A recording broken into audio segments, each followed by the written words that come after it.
Good evening, one and all. It is Wednesday, it's the middle of the week. It is time for us to jump in once again to some more good old Warframe. Welcome on in, everyone. Hope you're doing well where you are around the world. And I hope you're having yourself a good start to the week.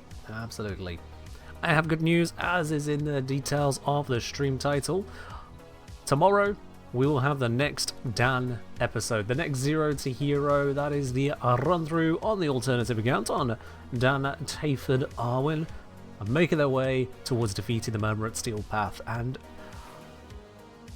I've taken some interesting turns of it. I've done it up slightly differently to my usual style of videos. It's still within a Dan theme. It's just I've added in some details, some bits and pieces that I don't usually do.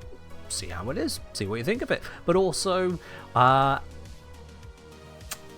do I say, there is some pretty significant progress. Pretty significant progress. It's not the last episode, no, but pretty damn significant progress. So I'm sure you'll be happy to look forward to that coming out tomorrow, absolutely. That'll be the next Zero to Hero video. But yes. So that is on the horizon. Didn't get it done fully today. The video is rendered, but I still need to sort out the captions, still need to sort out the title, the thumbnail, the video description, you know, all the stuff that goes around a video, rather than the actual video itself. So it's that. It's at that stage, which, as I say, that is a tomorrow job. Because right now, we've got a stream. We have got a stream looking at the newly released Augments. Yeah, I know they didn't come out yesterday or something, but they're still new. If I go to Augments and recent... I believe it is these here. Yes.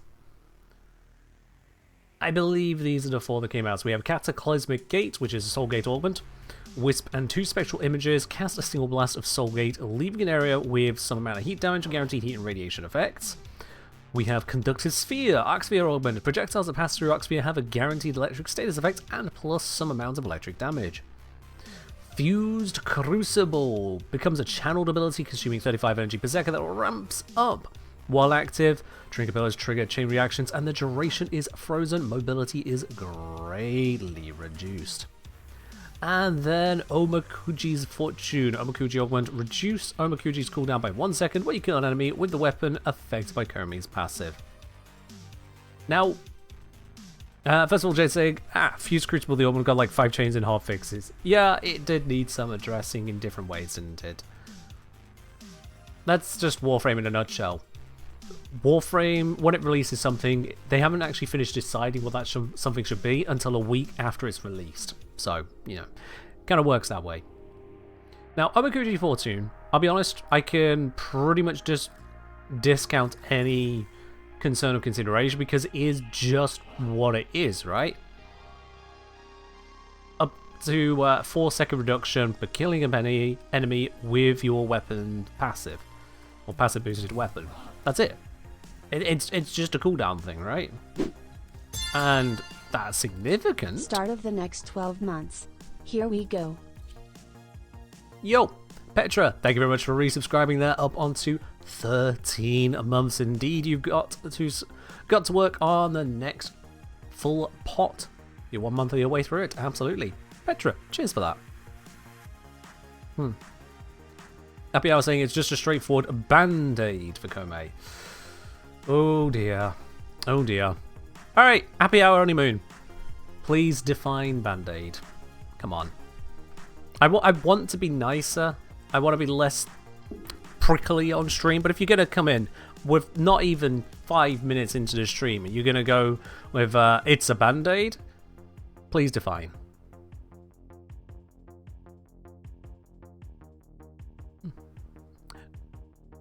I know that band-aid can mean plaster, Petra, yes. But I mean define it here. Come on now.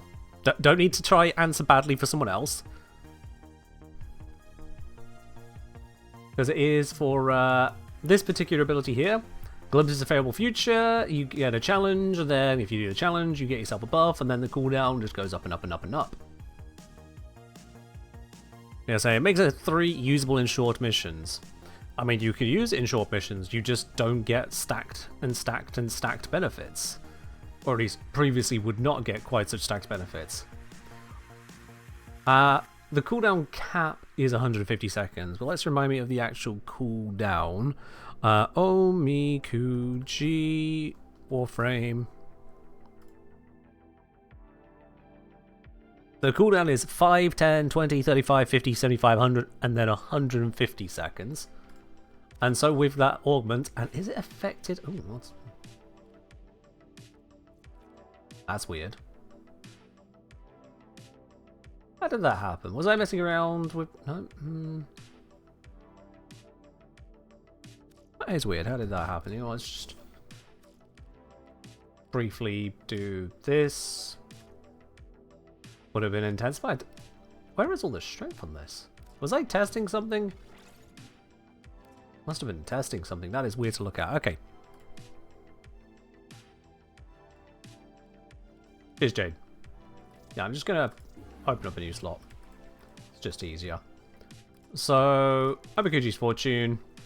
Is this affected by duration? Just slap that on there. Nope. Is it affected by strength? Nope. Very unlikely. Is it affected by efficiency? No. So the cooldown reduction is fixed at 4 seconds. Alright. Was I testing if the decrees are affected by strength? Or the dice or something? I don't know. Honestly, I don't know why things were the way they were there. Not gonna guess. But yeah, so that gives you significant cooldown reduction. Now, in a non-endless mission, you would be hard pushed, even solo, to come out the end of it with more than 150 kills. Which means 150 multiplied by the 4 seconds, you'd be hard pushed to come out with more than 600 seconds of cooldown. And we can reasonably say if you want to actually get the benefits of such a augment, such a scaling thing, then they need to be active for at least half the mission. So let's talk about 300 seconds of cooldown, that is 75 kills. And there's going to be plenty of missions where you'll be halfway through the mission before you get 75 kills. With 300 seconds of cooldown, in addition to, if it's a non-endless mission, probably like 2 minutes would have you halfway through most of them. 2 to 3 minutes, let's say 2 minutes. 120 seconds plus 300. You got 420 seconds of cooldown by that point. Even if you do manage to get every single blessing to 666 so it instantly activates, what does that get to you? If we take out the 5, the 10, the 20, the 35, the 50, the 75, and the 100, would leave 125 seconds. So to get to that 8th one? No, 9th decree by that point. To get to the 9th decree, by halfway through the mission, you still actually wait a few more seconds or get even more kills. So you probably get up to 8 decrees by halfway through the mission. Now, what if you didn't have that? Same 120 seconds without those cooldown bonuses. 5, 10, 20, 35, 50. Exactly adds up, so you'd have 1, 2, 3, 4, 5, 6.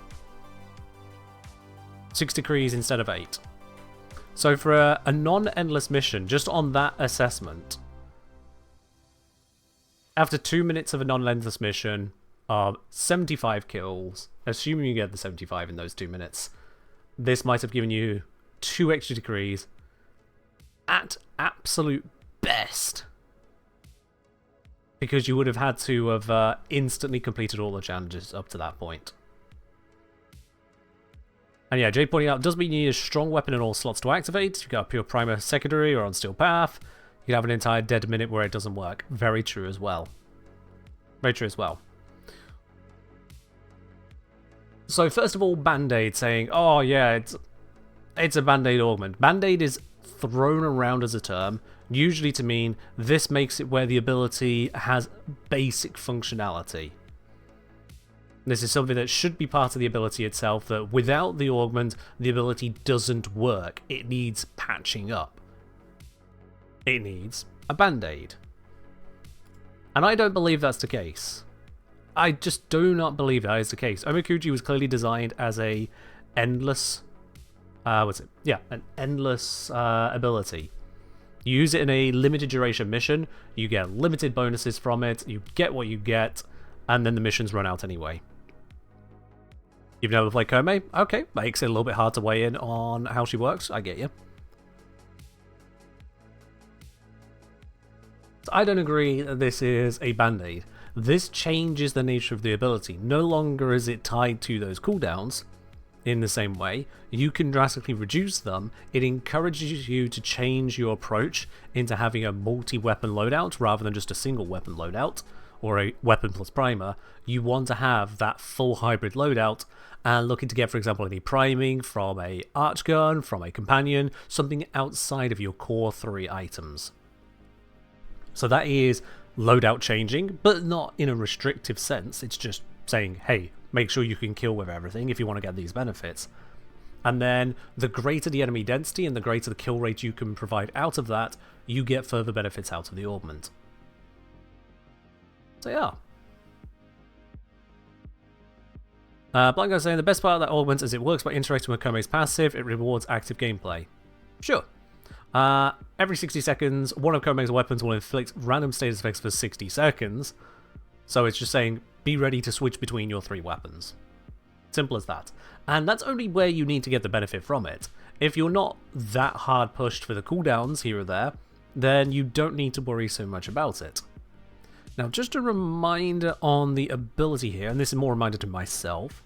Omikuji has its increasing cooldowns, and those cooldowns begin only once the challenge is completed, supposedly. My question is, does this reduce those cooldowns before the cooldowns begin, similar to how you can reduce cooldowns on Lavos before his ability cooldowns begin? Does it do that? And, well, a very easy way to find out on that is to just equip a few weapons, not that. A few weapons that kind of obliterate things. Take this off of here and just see what happens real quick. Because what I can do is I can go into Simulacrum, I can get a challenge, not do the challenge, get some kills that should meet the criteria, and then complete the challenge and see if I instantly can use the next one. So let's just verify that. It's a very simple thing to verify. Very, very simple. So I activate this. Kill 20 enemies who are within 10 meters. Fair enough. So if I complete that now, it would go on to a 5-second cooldown. Let's spawn in just some basic units. Elite Lancers, we don't need to be strong, we just need them to die, basically. And it says, currently need to kill them with my secondary. Alright. So if that has any effect, that would be 16 seconds of cooldown reduction right there. 16 seconds of cooldown reduction. So now let's just get the kills here. Beat the criteria very easily.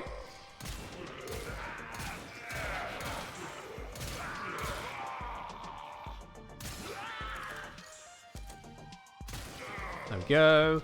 Need to get another 10 kills.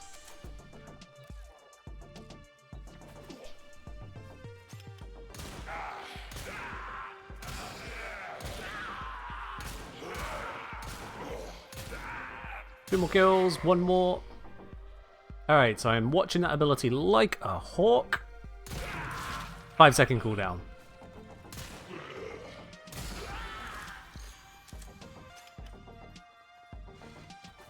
I didn't get cooldown reduction just then whilst firing the secondary because it switched over to primary by that point.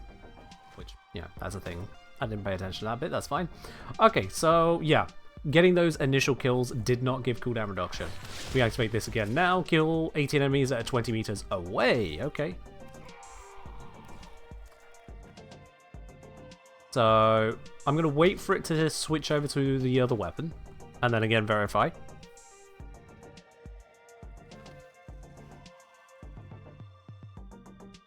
Any second now. There it is. Okay.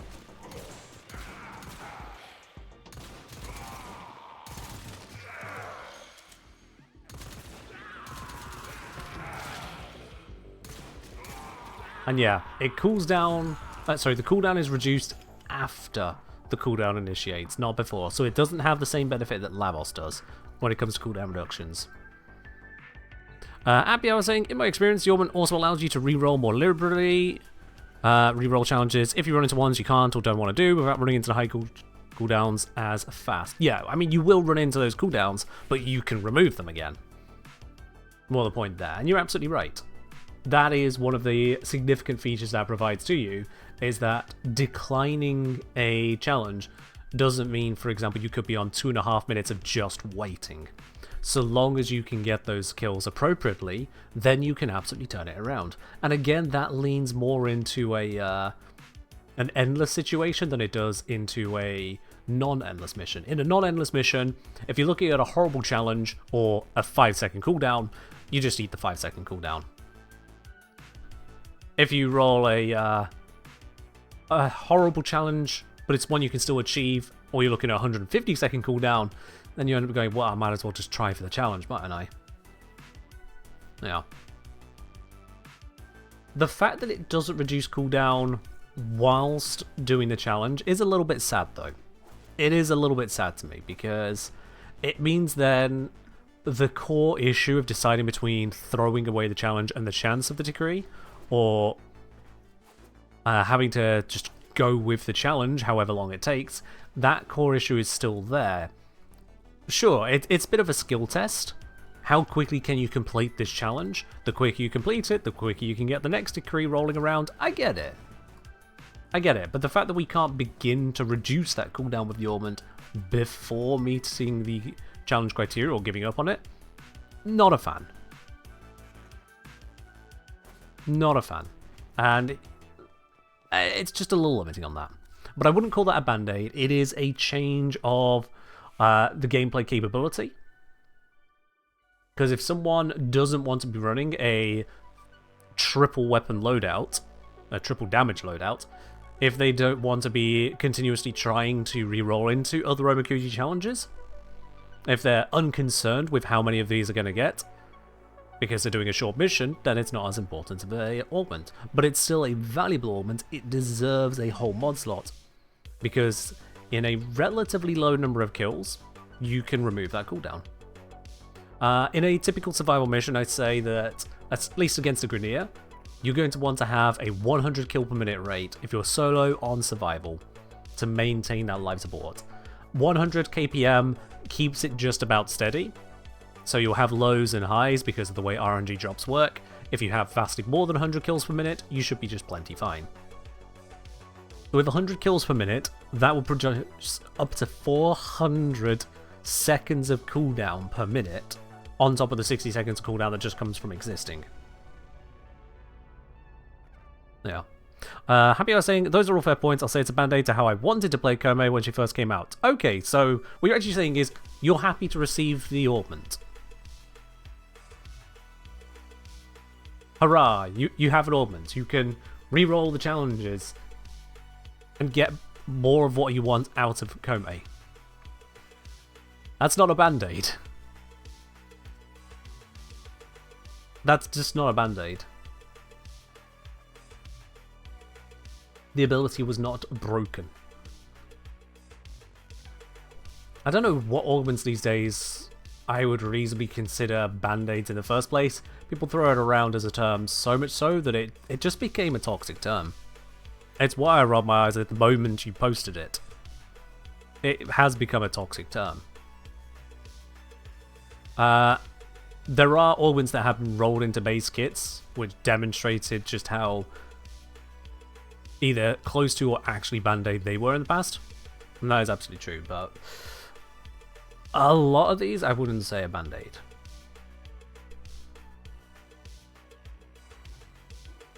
Because is there any in here that I would quickly pull out as band-aid?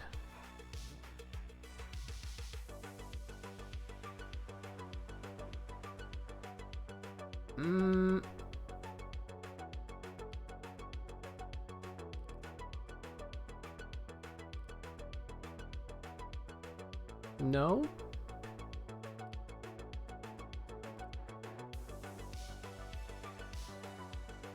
Equinox. Energy transfer.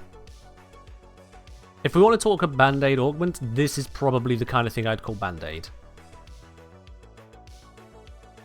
This is the kind of thing that I'd call a Band-Aid augment, because Equinox has this whole flip-flop between forms setup. You're restricted to one modding loadout, so you're already trying to shoehorn in 7 abilities of different functionalities in a single set of mods. Very old school design, probably down to the limitations of development that they had at the time. That's much more of a Band-Aid in going, oh, did you want to conserve charge while switching between forms? The very thing this frame is supposed to do? Yeah. That's Band-Aid. You can absolutely use Equinox without the augment, but the very feature of being able to swap forms is resisted by the very feature of Mend and Maim. Because by switching form, you just lose whatever bonus you are building up. Even if the default was paused, so you had a Mend pool and a Maim pool, but they didn't interact, and this mod made them interact. That would be a cool change. Not sure that'd be worth an augment slot, I'll be honest. I'd want more with that.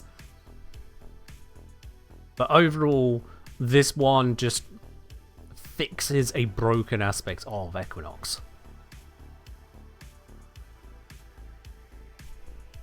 So that is the kind of augment that comes to mind when it comes to Band-Aid.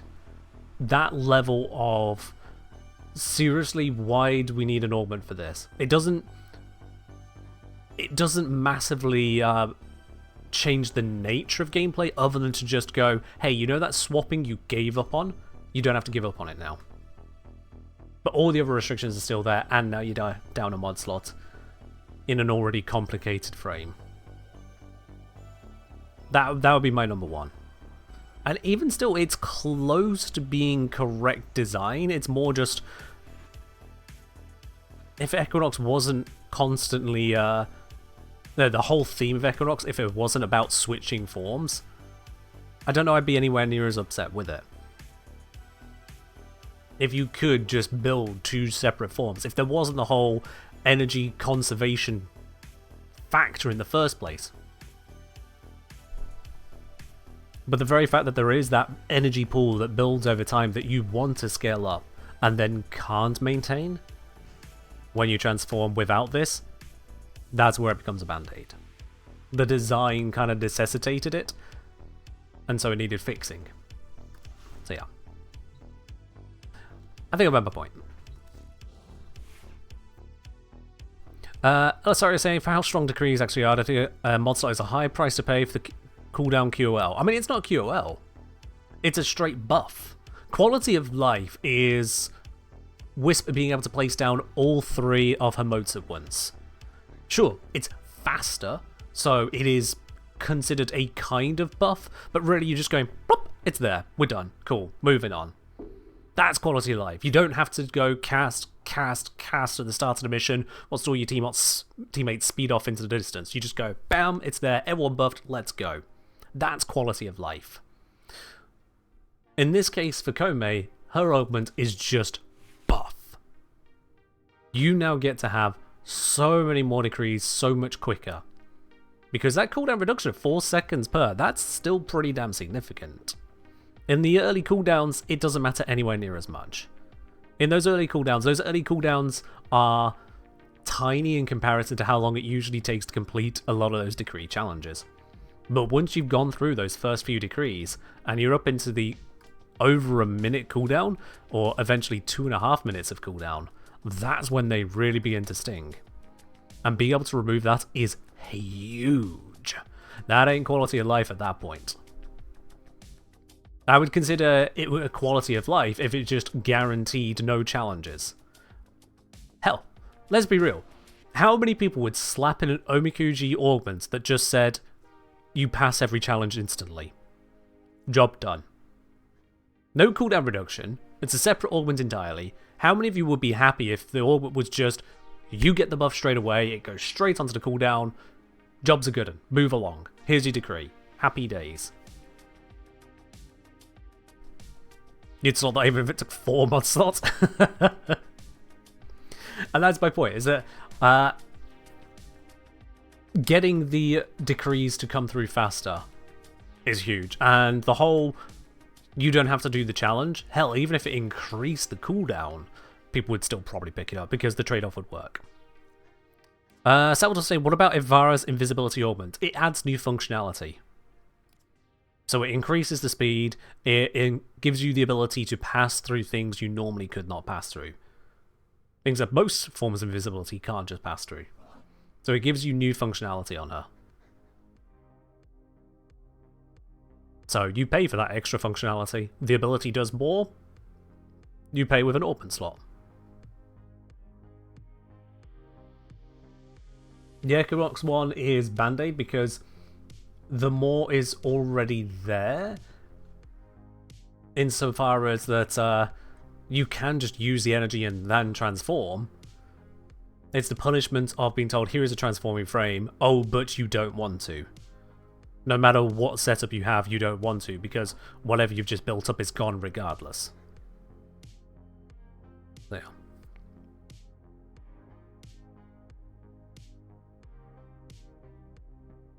Iggy's saying, to be honest, rather than that, I'd like an augment that gives me a choice. Rather than one is all you get, take it or leave it. I hear what you're saying, yeah. Choice of augments. And I know YD didn't implement it that way as well, because Koumei was designed to be a newer player-friendly frame, and so a new player-friendly frame coming with an augment that would...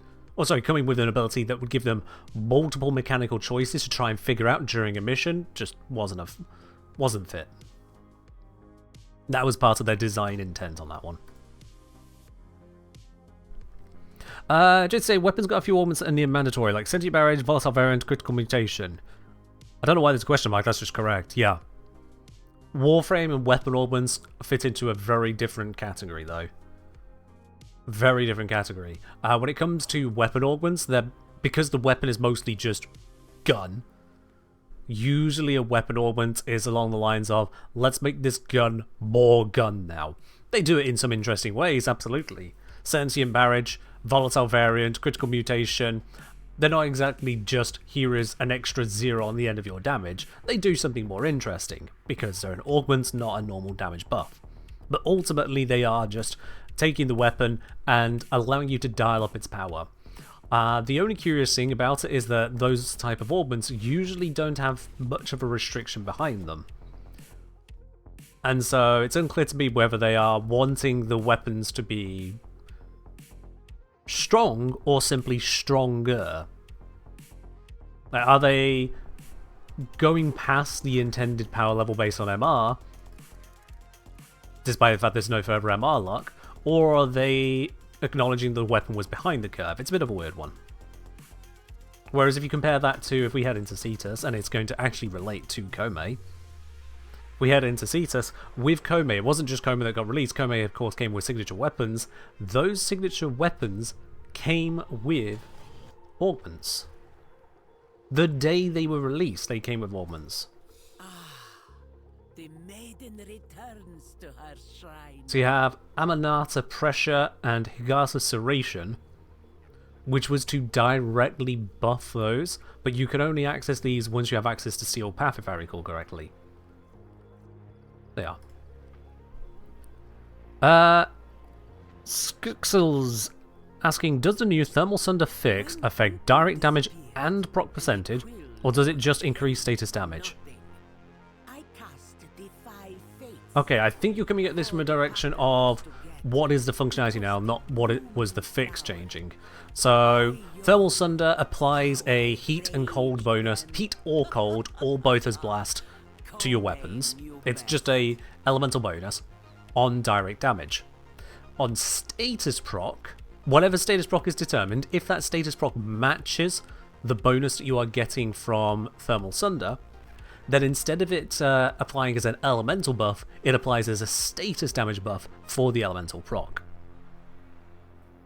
So that means it's additive with elementalist mods whilst on the status proc, but it's additive with elemental mods on the direct damage. And to be honest, as far as fixes go, it's not quite correct, but it's good enough that it's fine.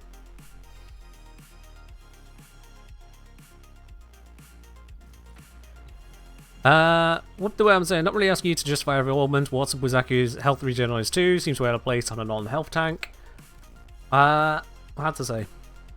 Honestly, hard to say.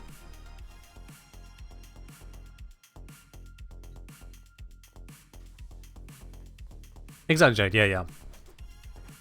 Yeah, Thermal Sunder was working for direct damage, as were all the other similar buffs. They're working for direct damage. That hasn't changed at any point. It's that the status procs lost any kind of buff from those augments, or from Rip as well when it was released. But now those status procs once again are getting a bonus. It's just the bonus is different to what it was before. Same magnitude, different application, which usually is a buff. Weirdly enough, it's usually a buff compared to how it was before. I say usually, there's going to be cases where it wasn't or isn't a buff. If you were using Elementalist and not using Elemental mods, then blah, blah, blah, blah, blah. But yeah, mostly it's either the same or a buff, and it's close enough that I just won't concern myself with it.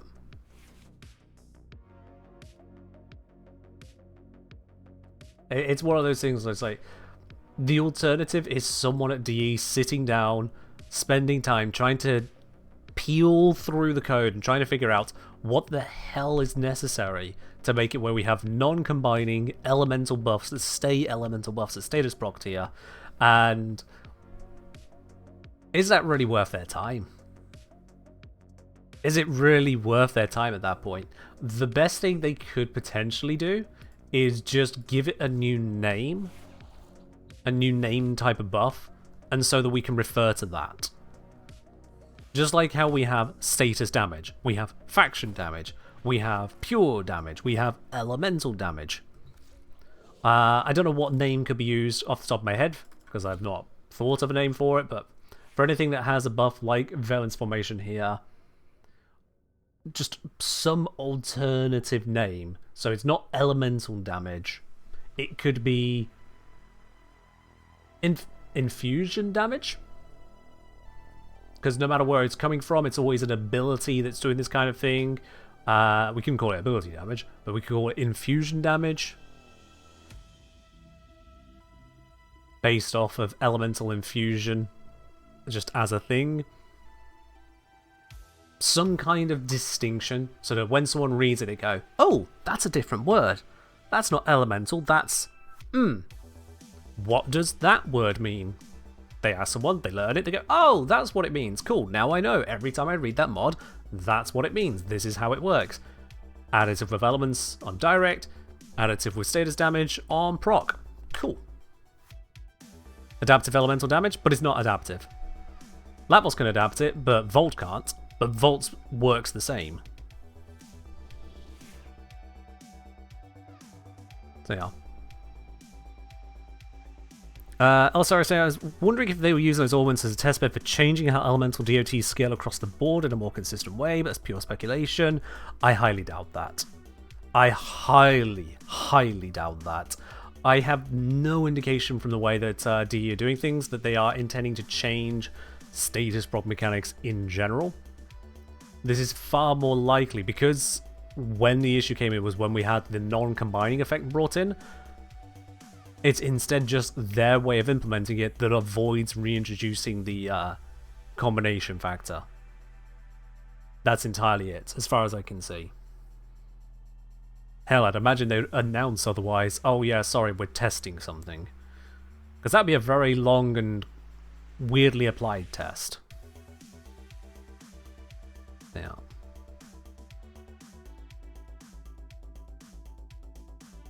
Okay, now I want to just quickly bring up my old builds for, not Lavos. Koumei. Let me just find where I put that real quick. Hello,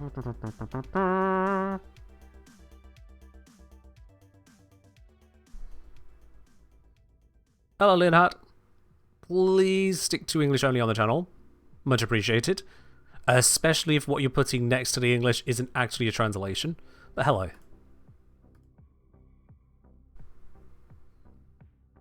Alright, Koumei. Where's Koumei? Koumei builds.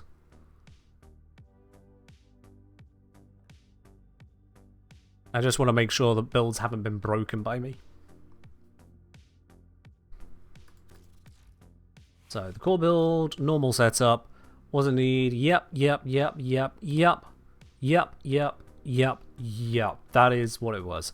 So what happened with the mecha one then? Why did a mod fall off? What happened over here?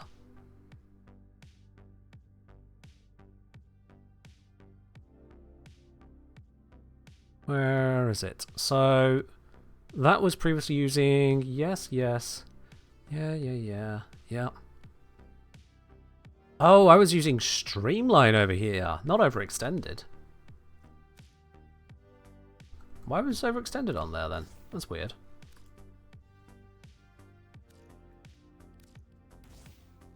There we go. Okay. And all the rest just as is. Fair enough. Alright. Limited Star say, hi, love your videos, can I ask some questions? Lots of people do here. Go right ahead. It's kind of the whole point of having me live is you can interact with me. It's amazing.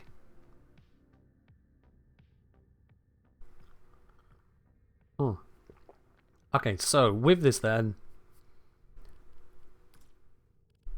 Amakuji's Fortune, what would I want to replace if I'm going with a mecha build? Bring this in. And a mecha build seems like the right place to bring it in. I think just streamline and just figure another way to maintain the energy myself. Energy maintain shouldn't be much of an issue, especially if we're getting more decrees. That can lead to more energy as well. But yeah. Petra saying, questions all I have. Sadly, not all of them can be answered here. Fair enough. Not going to read into that. Yeah, let's just give this a whirl. See how it feels, you know? Just slapping it straight into there. If I grab... I always forget. Which one is it? It's Huin. There it is. Grab Huin. Let's grab some appropriate weaponry. If we're using status effects, let's just double down on that. This is actually pretty decent for status output, so let's use that one. It's got dexterity on it. Shouldn't be a problem. We've got Latum here. Gas Latum? Sure, why not? Quite not. Let's just do that. And then we've got Zorus, because Zorus is amazing. Yeah. Did I bring in Impetus to Koumei yet? A good question. No, I've got Augmented on here, not Impetus, but you're very right. Impetus could probably replace that one that exists. And that would give efficiency as well. Yeah, let's do that instead. Good shout, good shout. It is sometimes hard to keep track of all the different additions and changes of what synergizes where. It's like, oh yeah, frames come out. I built things with a frame. The frame works now. Good, let's move on. D goes, here's a new augment. Here's a new arcane. Here's a new something. By the way, we accidentally nerfed hit points again. I don't know. Let's go for a lovely long mission, and it's not going to be that long. And let's head on into good old Selkie. Now this Koumei is designed to be a melee setup more than anything, but we'll see how that leans into using Omikuji. It's been a while since I've used Koumei, so I'm probably going to screw this up. Must be practiced to truly master the canvas of war. They have just shut down all systems. That gives me some defenses. Get this. Kill enemies with headshots. Well, if you insist.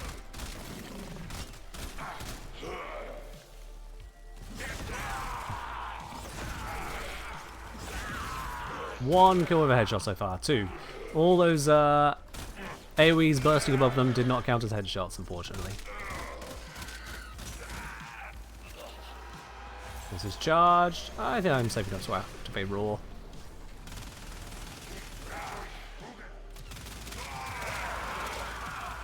That's a few more headshots.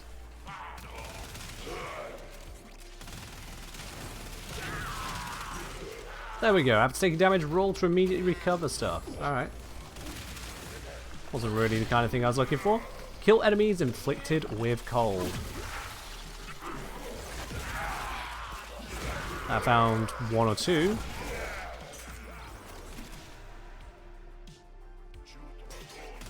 Life support incoming.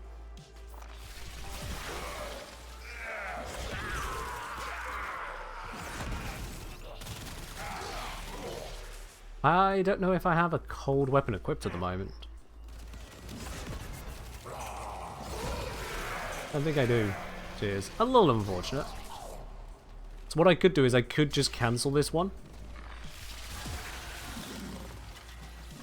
Given that cold is going to be that much more difficult. I've delivered a life Yeah, I'm actually going to support cancel this capsule one. to the area.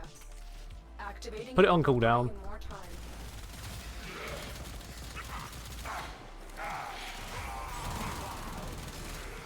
Get the cooldown reduction. Okay, it's blocked by that. Kill enemies that are a distance away from me.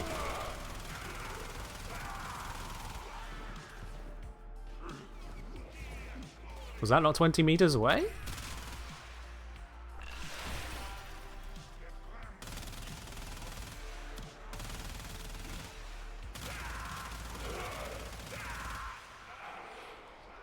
So does Mecha Set not count for killing the enemies really far away? Okay. That feels a bit cruel. It's my loadout doing it. There we go. That's on cooldown. If I get these kills, that'll quickly come back off cooldown. Kill enemies that are close by. Get ready for a capsule. That I can do.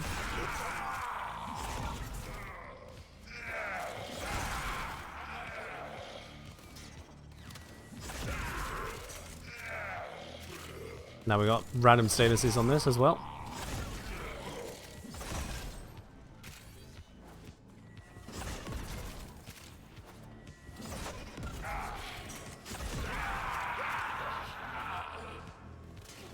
Oh, let's just Another life support capsule try and walk is now into available. them, kill them up close. Yo, Cheers for Aegir! everyone. Cheese? Alright. Don't know why we're handing out cheese now, but thank you very much for the 19-month resub. That is absolutely beautiful to see right there. Much appreciated. And I hope you're doing well, Aegir.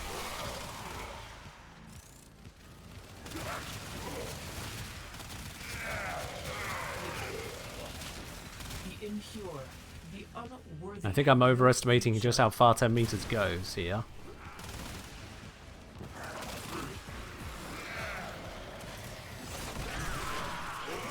There we go. Reduce damage by 3% per decree up to 75. Very nice. Now if I use my primary, we can rapidly reduce the cooldowns back to nil. There we go. Kill enemies afflicted with cold. Okay, let's just do this again. Someone mentioned the passive is giving me random statuses, so my gun should actually just qualify eventually.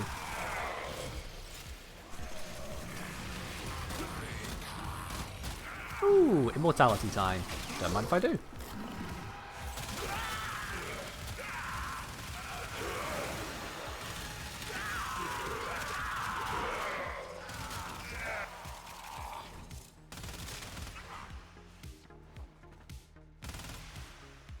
Hey, so I've been playing a bit of Oblivion Remaster. Showgraph is funny and random. There, dude. I've heard news of the Oblivion Remaster, but I haven't looked anything into it, I'll be quite honest. All I've seen has basically been, hey, there's a remaster. Hey, some people got some free keys. Something Sky Oblivion. And, oh, did you know? People have been making Pot of Greed.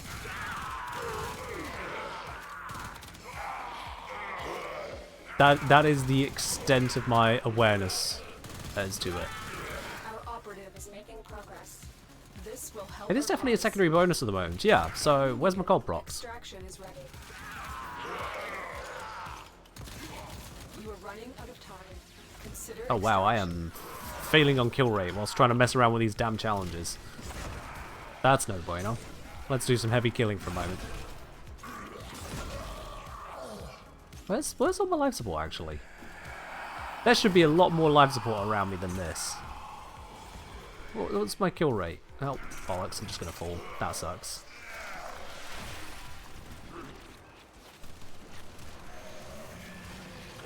My kill rate's actually fine. Where's the life support drops? Extraction is your best option. That's weird. My kill rate is over 100 kpm. I should not be this low on life support. Where's the life support? Has it all dropped over here or something? Nope. I'm gonna run out.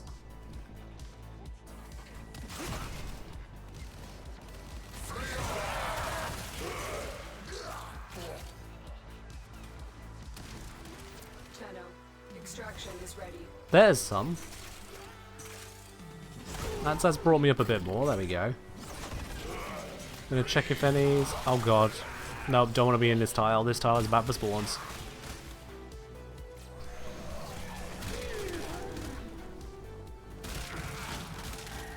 There we go. Oh, I jump higher. Oh, beautiful. I'm Zephyr now.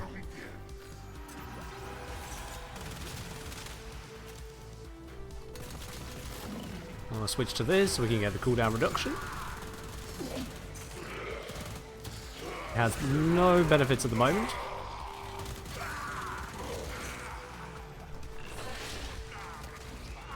Get enemies join wall latch.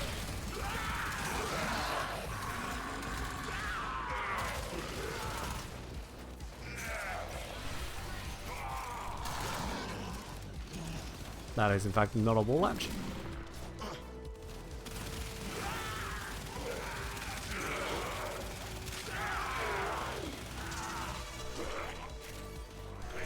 Rear up the raw.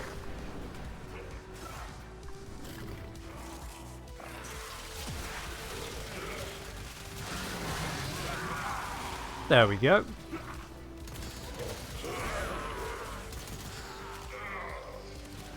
It switched back to primary weapon. Life support levels. Extraction is your best option. Yeah, well, I got told to wall latch, didn't I, Lotus? Calm down.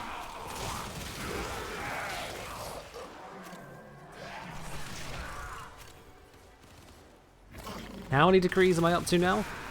Kill enemies that are 20 meters away. Again, I'm in close quarters, damn it. Here, if I cast that and run away...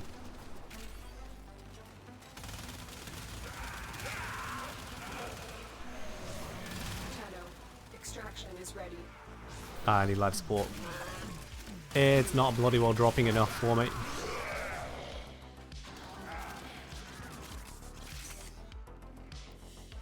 Kill rate is still good enough that this shouldn't have been a problem.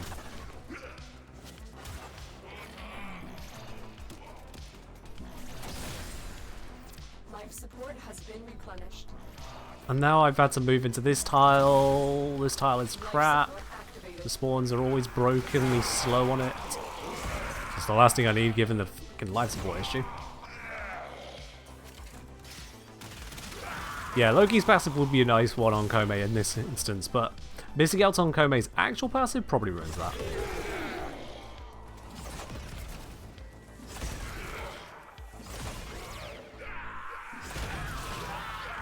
The melee weapon was my most reliable way of killing things far away. Make it make sense.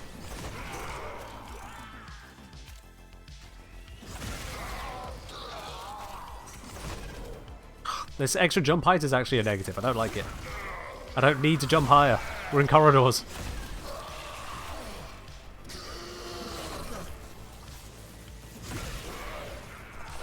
Reactivate this. Kill enemies that are within 10 meters. Okay, just going to pause right here.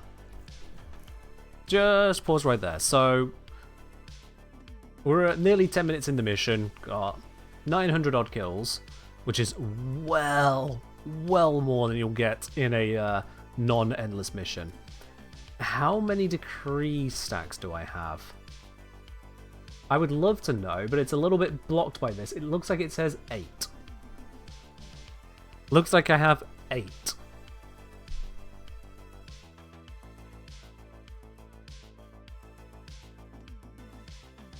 I mean, that doesn't feel like that much. Does it look like 8? Well, it's got 1, 2, 3, 4, 5, 6, 7, 8. Yeah. It says 8, but a couple of those I think were doubles. So I actually only picked up 6.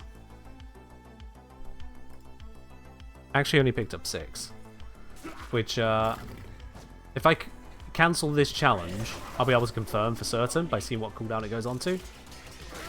150 second cooldown. And I already cancelled 1. So 1, 2, 3, 4, 5, 6, 7, 8. Yeah, we'll be on 150 second cooldowns at that point. So I only actually picked up 6 decrees during that time there. So maybe I could aggressively re-roll instead. What if I do switch to aggressive rerolls? Rather than going for the status-based ones, which were not really that great for me. Kill things which are afflicted by cold? Sure, give me a moment. I'll just magic cold into my near one-shot damage. That's great. Look what our Tenno operative just found. They could not So let's do this get out of the mission and redo this with aggressive rerolling. See how many I can unlock then.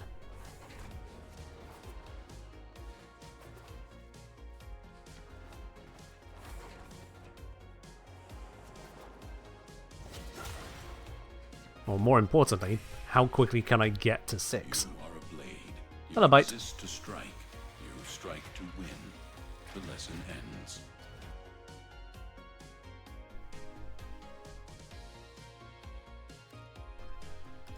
Okay, mission extraction done. Let's head our way back in. Same cell key. See what tile we get. See what conditions we get. See how aggressively I want to reroll. Anything that I feel like I can't just do it whilst getting mass kills, I will reroll because of just how much of an impact it seems to have on my kill rate. And there's not much point in getting all of these buffs if I'm still ending up killing slower than just generic frame.exe. Make sense? life support has been cut off. They're trying to choke you out. Hold on. Activate first one, kill enemies during wall latch. Maybe not from that wall.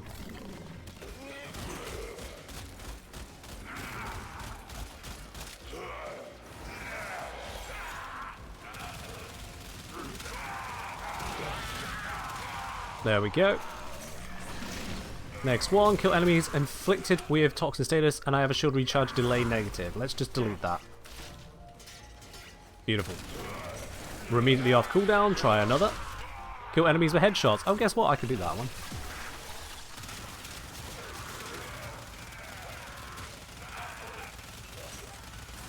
Somewhere in that spray, I'm getting at least a couple headshots.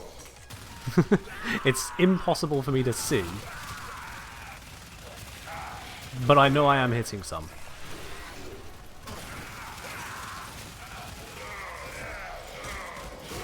Tenno, prepare for life support.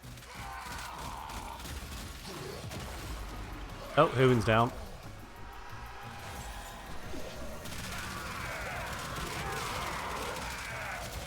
There we go. Let's get the cooldown reduction. Nope.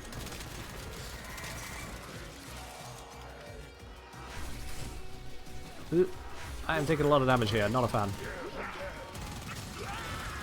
I delivered a life support capsule to the area. Kill enemies at 20 meters away. Buy you Ooh. more time.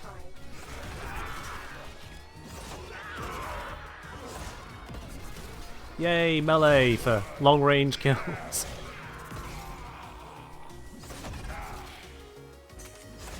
It's surprisingly effective. There we go. Blazing bombardment. Alright. And let's apply massive cooldown reduction again.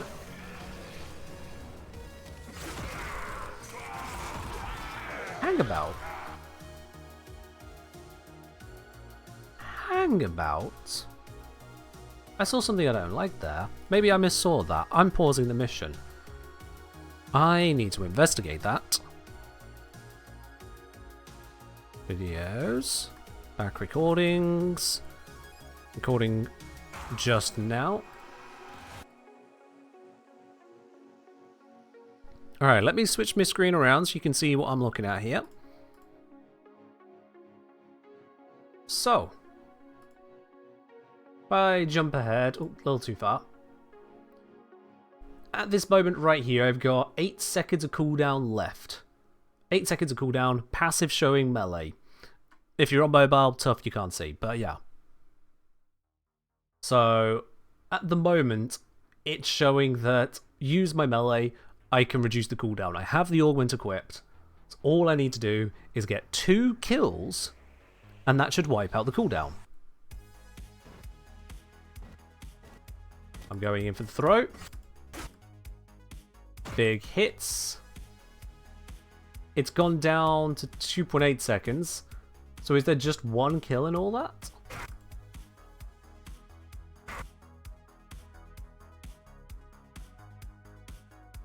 Was it just one kill? Oh, okay.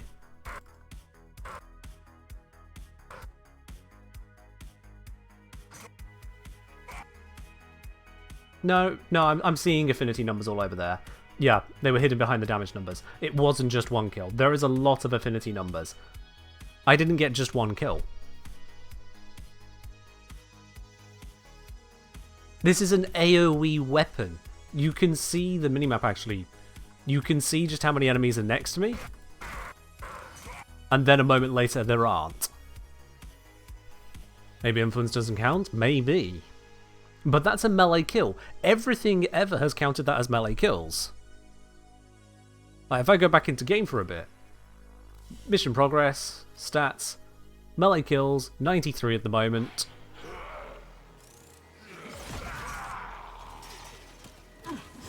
Influence is about to run out, so I'm going to need to reactivate it. There we go.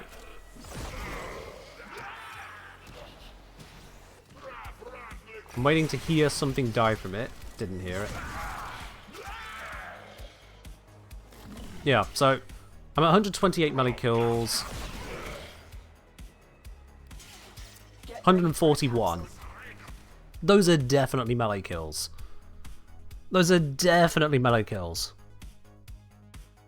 So it could be that there is a cooldown.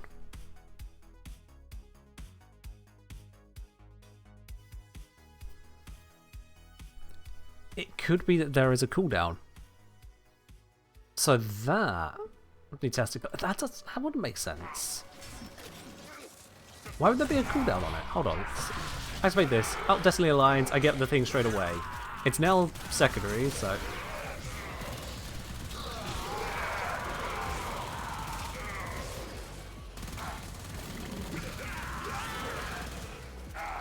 That's back. Kill enemies afflicted with toxin. Don't want it. I've rejected it. I've delivered another life support capsule. Let's again get this going.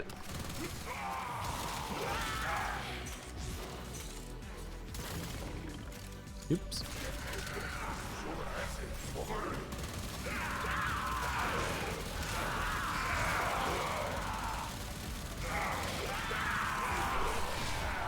Okay, enemies afflicted with electric. I can achieve that. Believe it or not, I can easily achieve that one.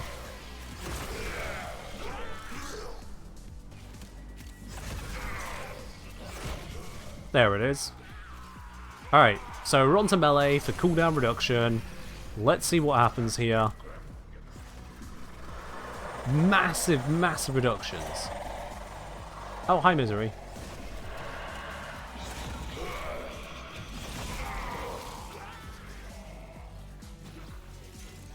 But it does look like the influence doesn't count. Hold on, can I get a non-AoE Zorus kill? That might be too difficult, actually. Okay, there we go. And that, yeah, again, did not do a lot of reduction.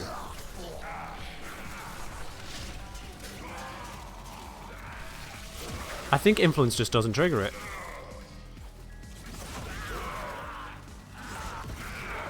I think that's it. Influence just doesn't seem to want to trigger it.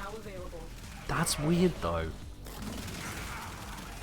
Of all the restrictions to come out, your melee is now not melee. Seems like a bit of a weird one.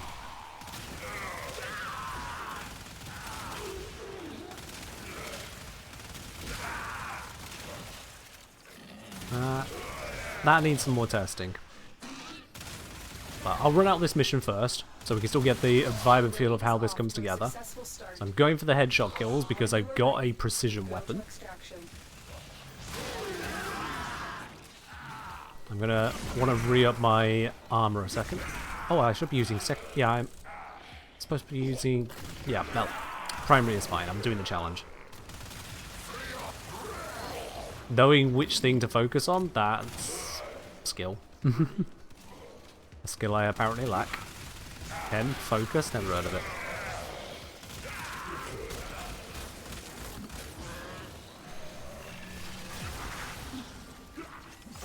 Re-up armor. Somehow that got a headshot.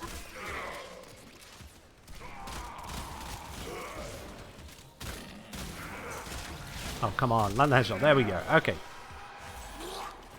So now I'm on to a large cooldown that the Burston can fix. I did not mean to climb up through this window, but you know what? Sure, let's take the vantage point.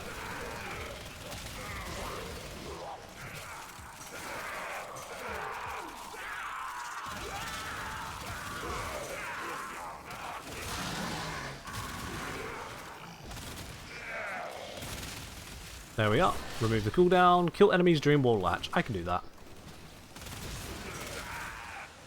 In fact, I can probably do this, and then if I'm quick enough, wall latch.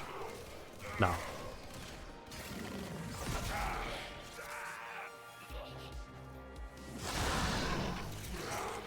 There we go. Wall latch during the influence proc.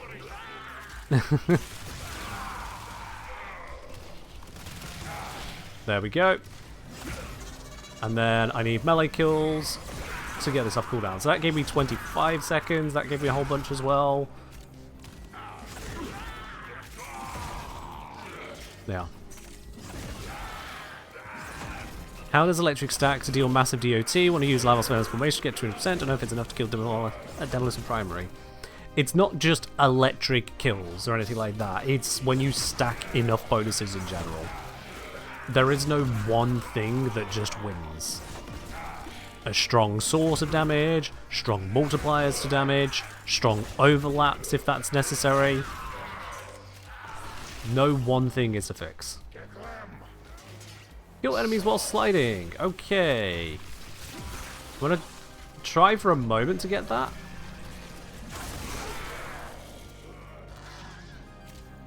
If I go for this, that... Yeah, I could do that. Ride out the electric procs. And a little bit of that. I think I can get this one quickly enough.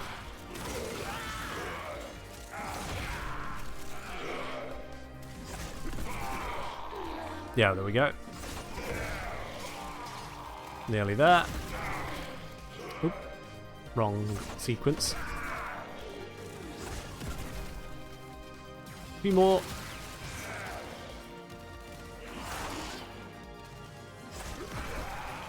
One more. There we go. And now it's about to roll around off my secondary onto primary kills. Reduce cooldown. There's a bunch of primary kills. Yeah, this is definitely an augment for more endless. Like, as much as it has a use case, there's still the completion of the challenges. This feels much more of a endless go burr.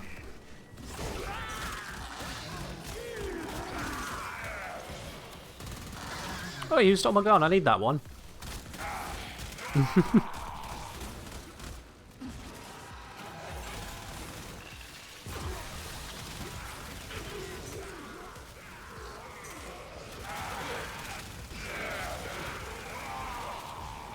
That's off cooldown.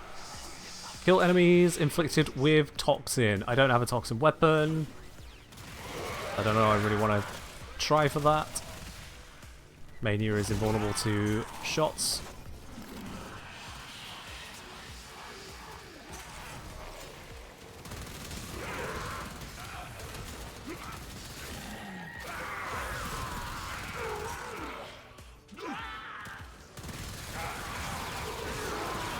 Okay, no, that just got a whole bunch of toxin kills.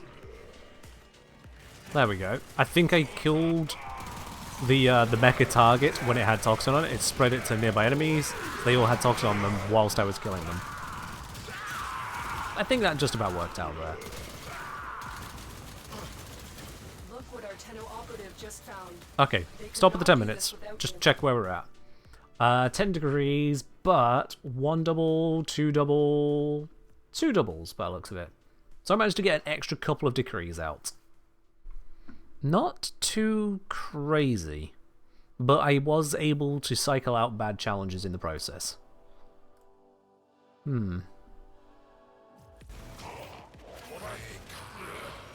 Wait, look, I'm about to leave the mission. Let me take my gun. Thank you.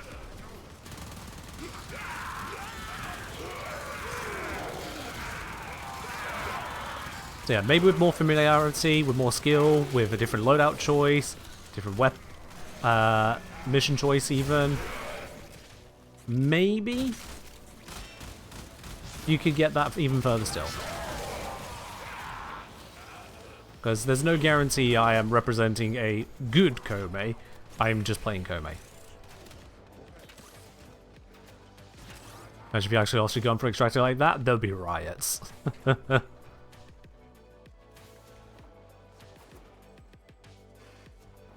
But still, I can't let the Grenadier even feel like they stole my gun. No. Gotta let them know they are no match for us here. With a 10-0. There we are. A valuable lesson. Yeah, for shorter missions, I don't see it being enough of a value. Aside from, yeah, if you get a really crappy challenge that your short mission just doesn't endure for, you can chuck it in the bin, get a new one, and not worry as much about the escalating cooldown. But, I'll be honest, Koumei just isn't hugely suited to short missions as a result of the whole scaling power thing anyway. Because even if you do roll up a few decrees, they can end up being ones that don't have any synergy, any power for you, and you're just like, yay. There's a light change waiting? Yep, there is indeed. Let's see, secret menu number 2. Subiversary. It is indeed. Would you look at that? Moon! Thank you very much for 25 months of support. Much appreciated right there. And Smile, hi, smile. following right behind, we got Mirror Abe there with the 18 months of support. Both of you on an 18-month streak, no less. Moon, Mirror Abe, cheers for that, both of you. Oh. Cheers indeed.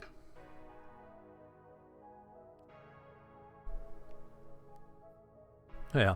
Lemon is saying, also, isn't there a way to make Lavos with Augment a Saren's Toxic Lash?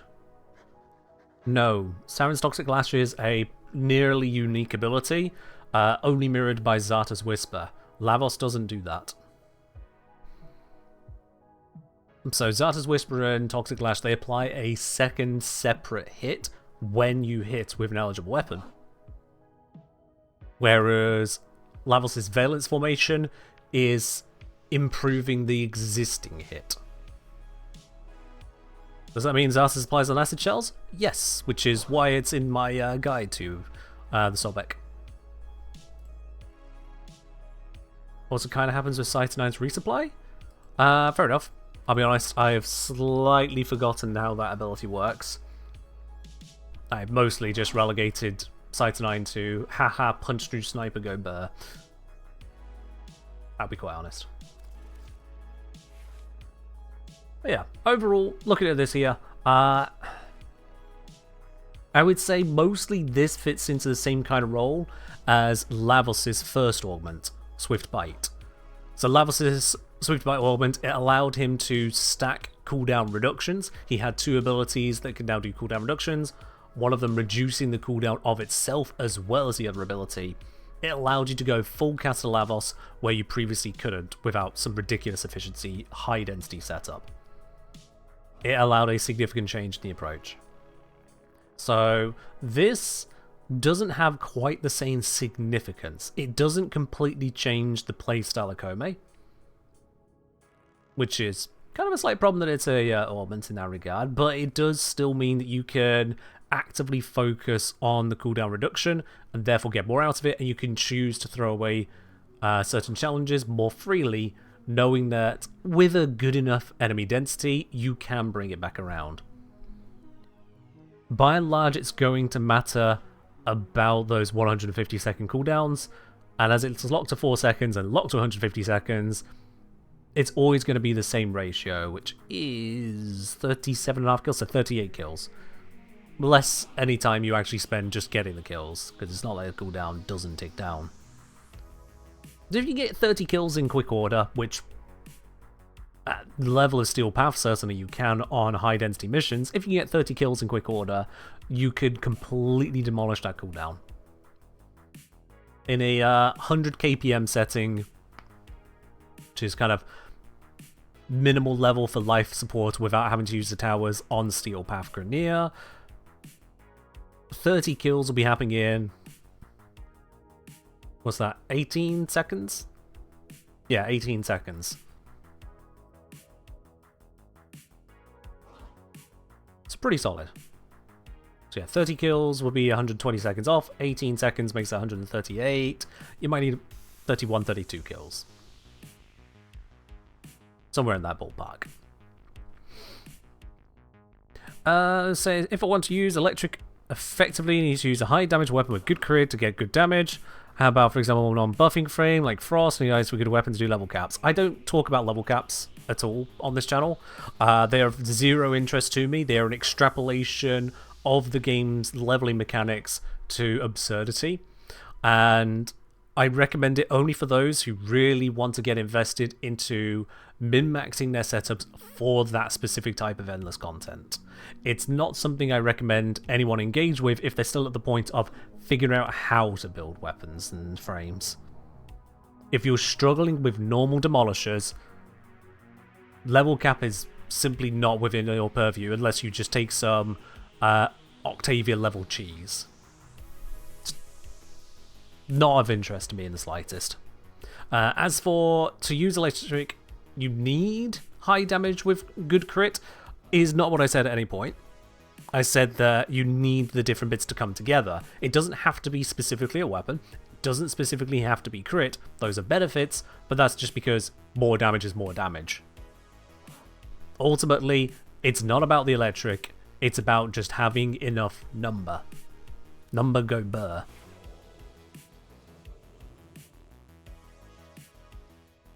I'm going to say even some veterans who know how to play the game just don't care for level cap content. Yeah, like yours truly. Now we've got guides on however many frames at this point, built so many different bits and pieces, can do disruption missions with ease, but I still go, level cap, not interested. Just not interested. Never have been.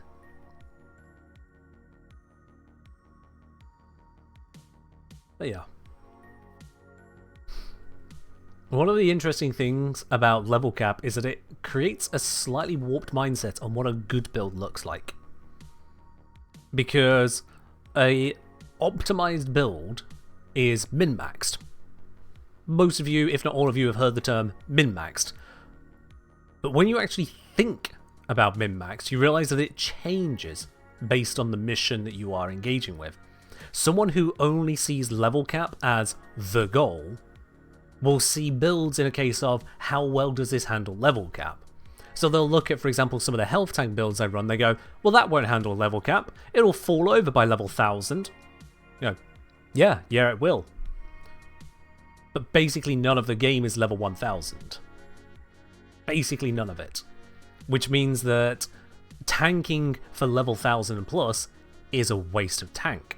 When you min-max, you bring it down to the minimum tank required for whatever level of playstyle you're using. I'm not saying you need to bring it down to literally the minimum for the playstyle you're engaging with, and maximizing the output you can get as a result.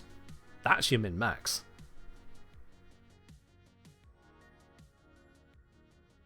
Good at saying Steel Path Circuit is the only place where you can hit level cap reliably. Don't know what you actually mean by that, other than you can... People can quickly get to level cap, but it's also a fake level cap, so it's also irrelevant.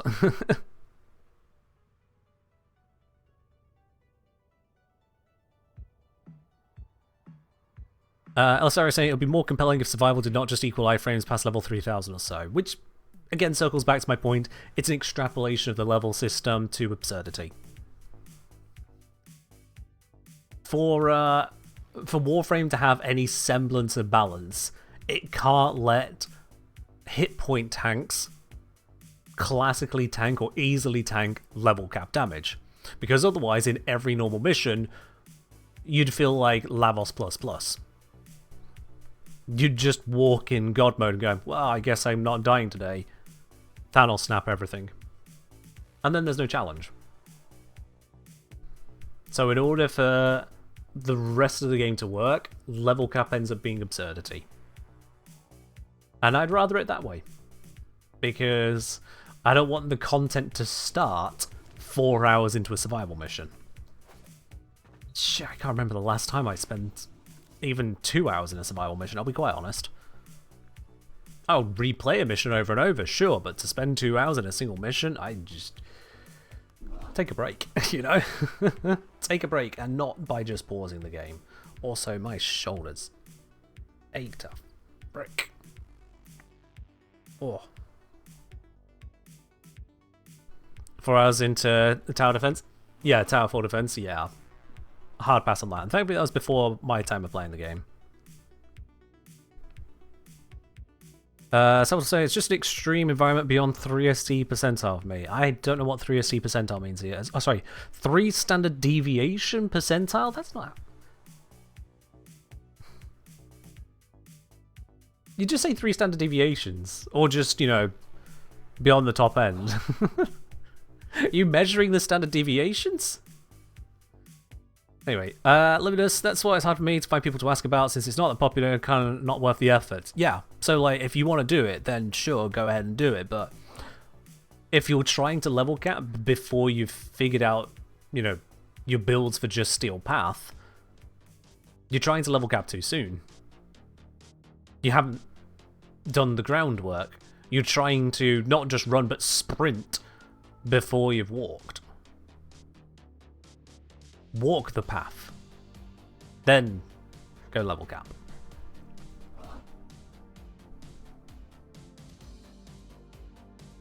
Correct, Raptor. Yeah, optimization is based on needs. Was mentioned earlier, absolutely. I'll just say Trinity and Avara in this list got some nice fashion. Avara's just like, yep, let's throw on the good old Oracle colours, and Trinity is, hey, here's a skin. Again, with Oracle colours. Don't ask me for fashion advice. Alright. Let's have a look here. Middle of say, level cap can be fun if you have friends in voice chat, and the time run by, otherwise it get boring real fast.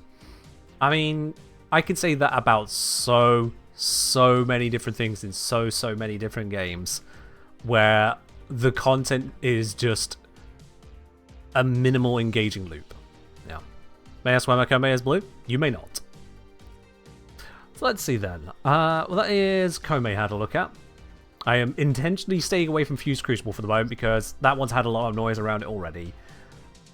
Not on this channel in particular, but just the Qorvex propaganda over in Reddit, for example, is absolutely stomping at the moment. People are loving the shit out of that augment. It's not news that Qorvex go burr with it. Unless it's news to you, in which case, Qorvex go burr with it. I want to look at this Wisp one and see just how disappointed I am with it. You also may not, Petra.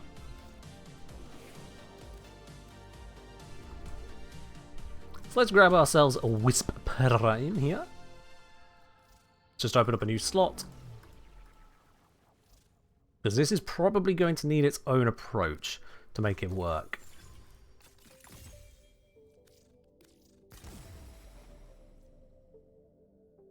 Wisp Augment's so divisive? Fair enough.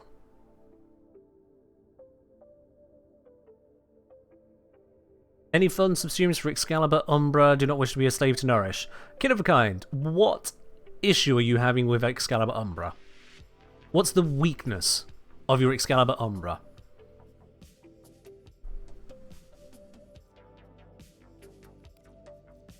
Or if there's no weaknesses, what could it just be better at? Survivability. Well, there you are then. That's your subsume. A survivability subsume.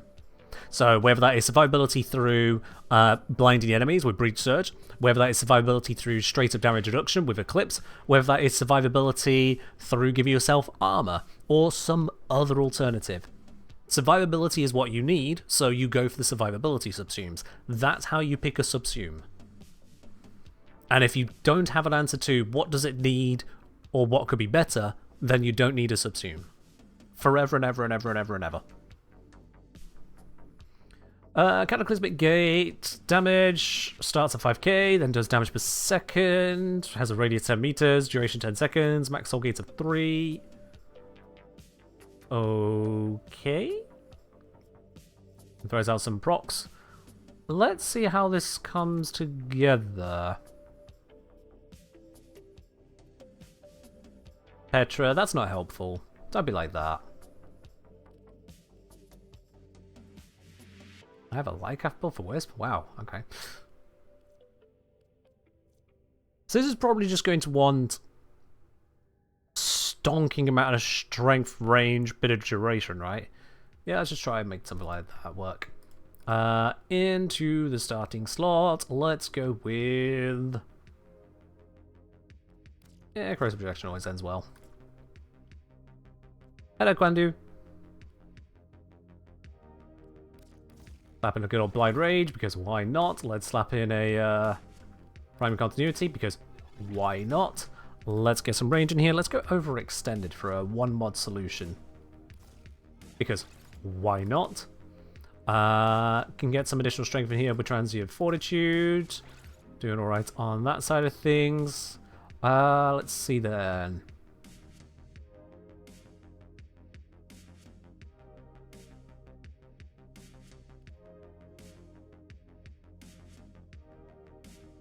I'm going to need to check the functionality on this. I don't... Just reading it doesn't actually tell me what I'm looking at. Arc of Vitality? I'll bring it up in a moment, yeah. That'll probably be sensible. Depending on how the damage is played out, but probably, yeah. Where would the sanctuary be without... Why are you getting adverts for diabetes blood sugar checking app? Well, there are some diabetic people in this community, so maybe that. Salvatore, cheers.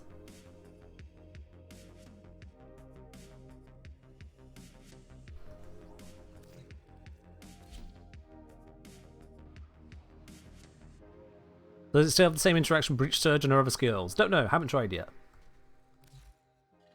I'm going to want to get rid of this companion because this companion will get in the way and cause problems. Let's use one that does not.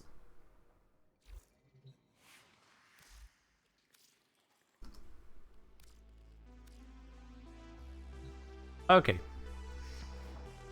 Let's just slap this down real quick, see what happens.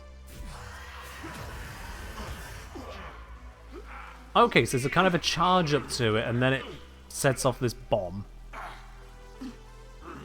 Rapidly stacking up the procs on everyone around. And because the way the heat procs work, that just continues to stack the damage. And it did eventually kill the area. Eventually.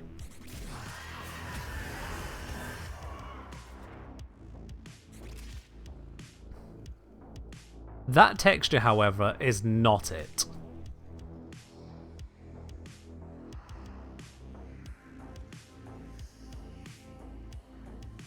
I may not be Mr. Fashionista, but that is not it.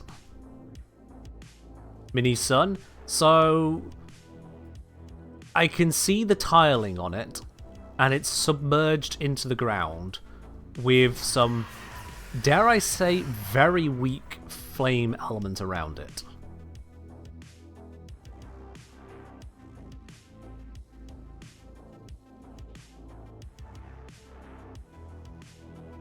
That is not it. The graphics team usually do an amazing job of their stuff, but that one is not it.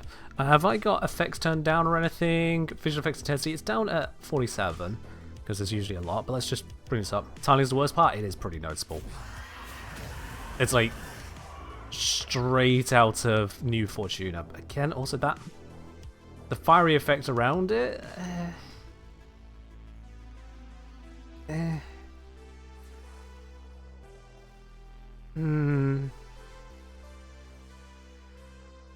No. No proper range indicator? Good question. I guess not. It's abilities, radius 19 meters. So each one of these tiles is 4 meters across. Yeah, if I pop a point there, 1, 2, 3, 4, 5, 20 meters.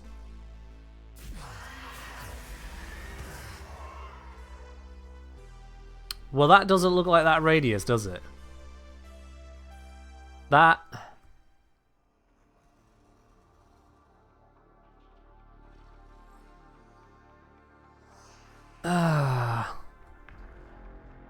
Just notice unicorn hell behind me. Can we put it back to something simpler? Absolutely. There we go. I was wondering when someone would demand a change from whatever the hell that setting is. But yeah. Does my energy color have dark colors occasionally? Occasionally. Sure, I understand what you're asking, but yes, I do have orange and black in this. Because orange is the new black, you know? It's a shit joke. If I change that to orange-white, does that mean that the Spectorinos would be? No, now they're black and white, rather than just black. That's not how that... Thought will be implied. Oh, you expected implications and inferences with an autistic guy? Good luck with that. I barely pick up my own thoughts. But yeah, so that is interesting on the colour there. So there is forced black spectres followed by energy colour, second part of energy colour put into it. That is curious as well. I'm going to try and not be rude about my comments on this, and so I'm going to have very few comments, it seems.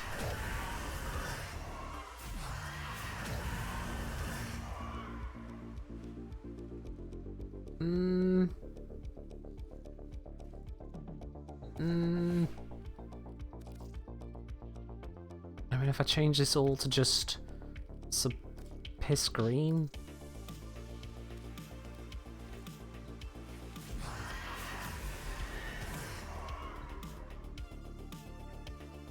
Why does that one look so much bigger?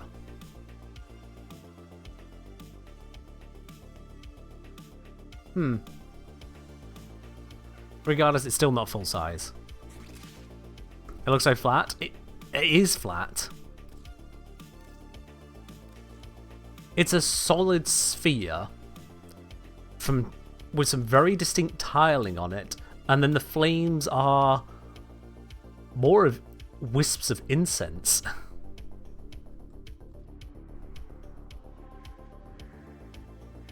The tiling, this is not the first time we've seen a tiling issue like this, unfortunately.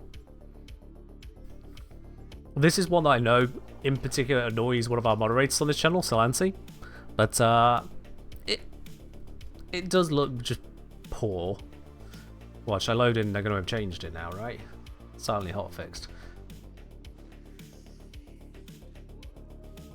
No, it's still here. I present to you Square Valis. You can play chess on this. Because there is a square.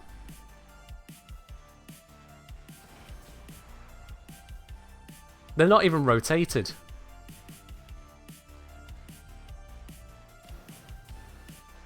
It's not even rotated. It's like... Is it that bad? Is it that difficult to run? Is this because of mobile?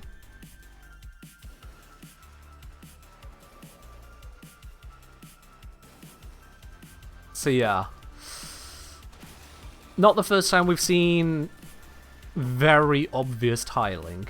And I'd say the Wisp's effect is actually less obvious. No, it's just as obvious.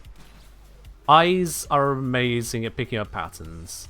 That's what we do as humans. We pick up patterns, and that pattern is obvious.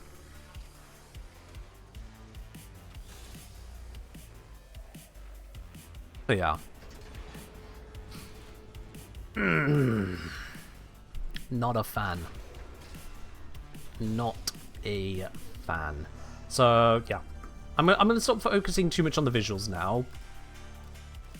That's the limit of focusing on the visuals, but it is a big part of it, because this is 4th ability, Portal to the Sun, which has already ended up mostly sucking, and now the augment... The augment's a watermelon. Or a cheese puff. Whatever colour you've gone for, it's just not... It's not it. It's just not it. Do you think they should have reused the wolf from the Jade Ephemera? They could have gone with, you know, a sun. A sun would do it. And flames that were flamey rather than ribbons. I mean, we've seen flames in action. We've seen that the game can generate some pretty damn nice flames. Oh, fire. If I grab... I think it was the Ignis I did this with, wasn't it? Oh, long shot. Apparently I'm not done talking about this, so let's just load back into Sim. And I can do the actual mechanical testing I was going to do. Isn't that just the Night Watch Napalm effect? I think it is, and again, it just looks a bit...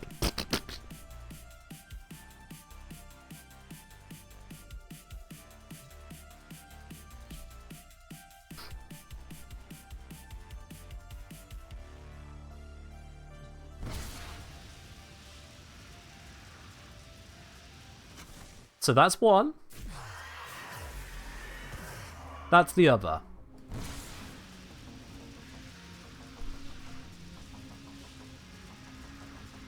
If we want to compare flames, you know?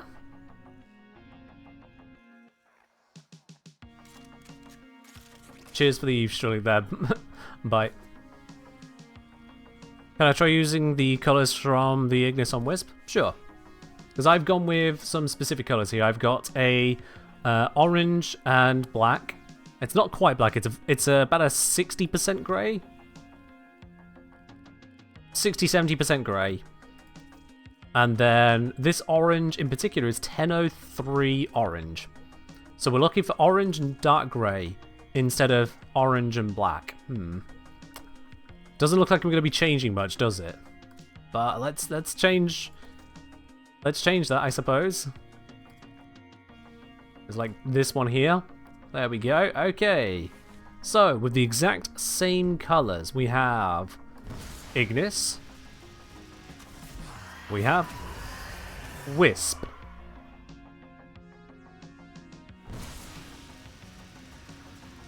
The surface does have about the right colours, but why does the orb vanish first? There's a distinct sphere that vanishes before the interior does. What's that about?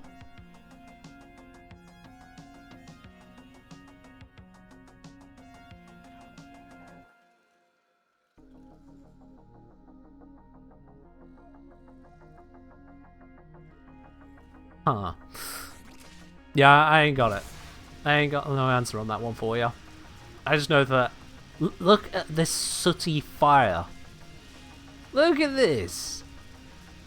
Now, granted, this is my own design on the Ignis, because normal Ignis is... do I have an empty Ignis?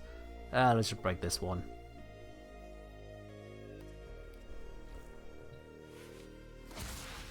This is normal Ignis,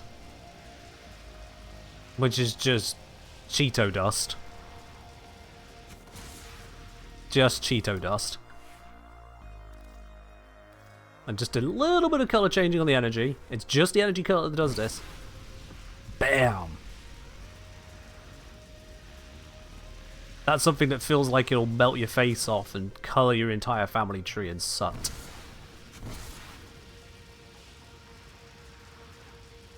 That's belching flame. No intent to actually make good on the use of energy there. There's a lot of unburnt fuel, and that's intentional. Yeah. Normally this looks worse than Wisp Ball.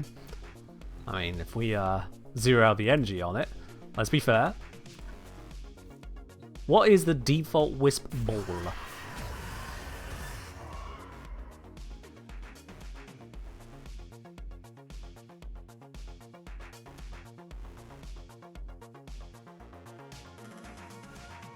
So I'm picking up something here. One, what is that colour? But two, having the dark energy is actually cutting out a lot of the flamage. So I might need to go a completely different direction for this. If I go red and a bright orange, Let's try that. Okay, I probably want to do those the other way around. I mean, I've made a red dwarf, but, you know. The flames are still just... Ah!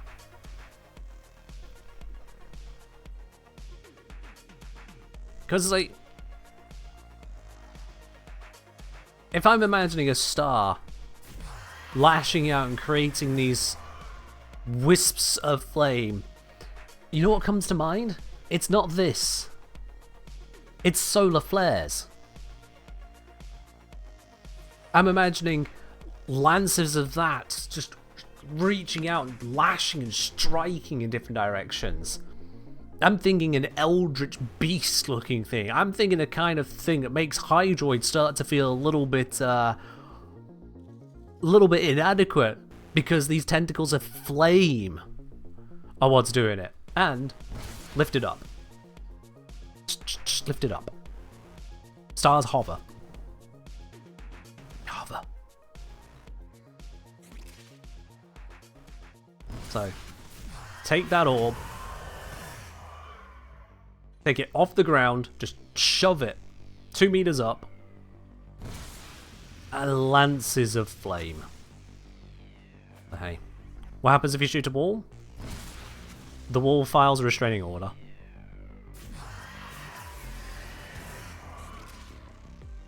But yeah, it's still just submerged in the wall. Let's see, what is the maximum range on this ability at the moment? Does it say range 76 meters? Okay. Out of curiosity.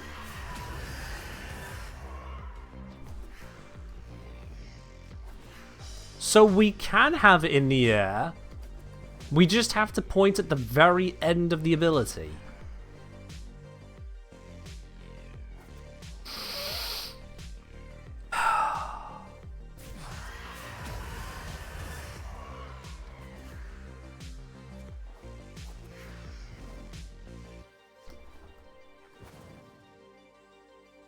Man, come on.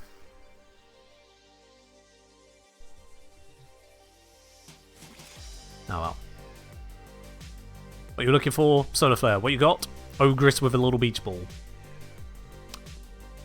Ogress with a cheese puff. Yeah. Petrol say if it wasn't in the floor, the tiny would be even more noticeable. I mean, it's already noticeable as fuck. It's already noticeable as fuck. When you can see vague depictions of Europe drifting up it in 3 columns, it doesn't matter what else you're feeling.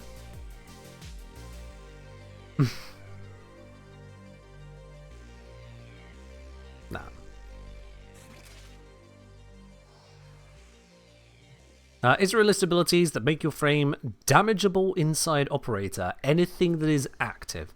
If an ability is active, not just channeled, if it's active, your frame can take damage. So like if I... Let's go with... Let's go Banshee. Banshee is pretty damn flimsy.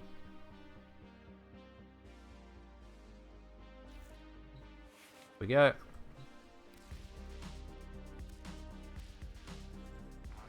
If I activate this ability, and you can see Banshee taking damage right now. Not a channeled ability.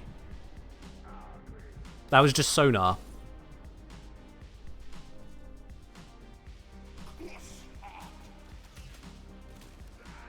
Any active ability makes your frame vulnerable. You take a lot less damage, but you're still vulnerable. You've been wrong for years. To be honest, Ellie, I was wrong for a long time as well, until someone pointed that out. I could have sworn back in the day it was only the channeled abilities, and at some point it became not. I could have sworn, but it ain't.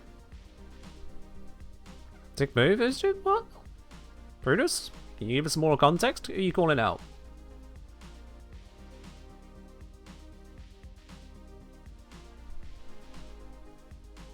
Are demolishers immune to radiation procs? I can't remember if they're actually outright immune to radiation procs, but they won't be distracted by them, no. Field bosses, like demolishers, tend to just throw off the confusion aspect. However, they can still take enhanced damage from others.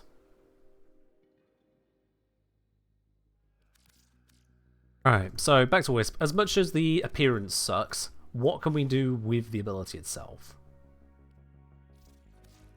Let's just switch this into a different form. What if I do yellow, orange like that?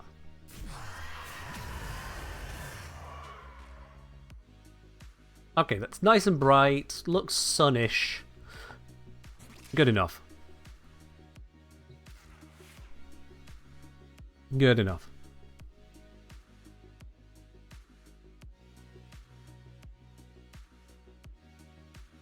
Yeah.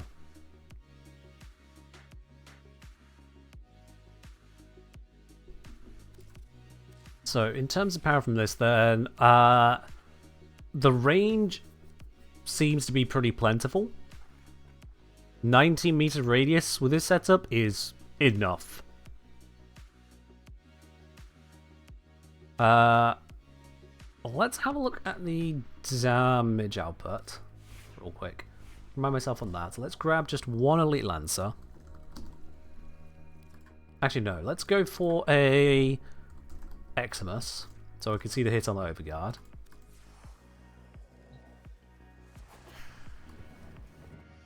I'm going to launch it nowhere near it. So there is an immediate big hit, and then... Those are very fast hits. Yeah, it's every half a second. Okay. Every half a second.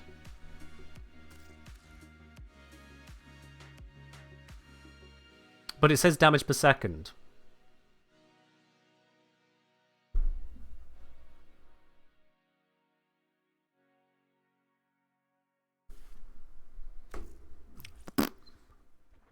It asks if double tapping 4 makes come out fast like pillage.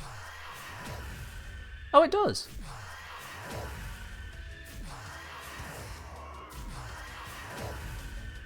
Okay, and you can set up multiple. Okay. Fair enough, yeah. So the self knockback for whatever reason, because the power of the sun. Look at the Ignis. Anyway.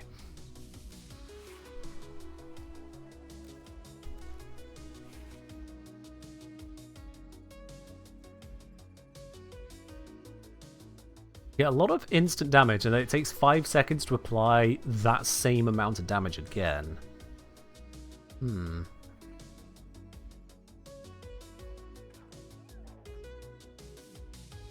Curious. Alright.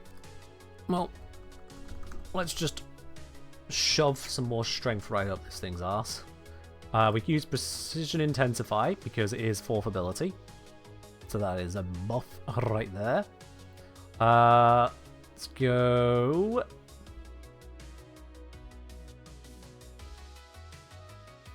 How's Energy Max going to do with this? Yeah, we should be fine on that. Let's just slap that in there. I wonder actually, maybe not overextended. Maybe just stretched. If we're getting plenty of range already. Maybe? Arcane Vitality? Not a bad shout, yeah. We would double up the heat procs coming out of it, and things are probably going to last long enough that that would matter, yeah. We can slap that in there.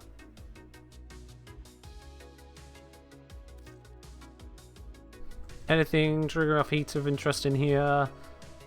No, not what I care about. Impetus ain't going to be all that great.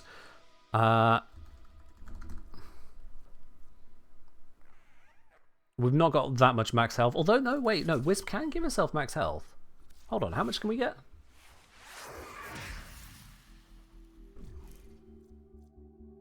We can get 35% Arcane Bellicose. 36. Okay, and now I've reached the limit there, yeah, of stacking its own buff.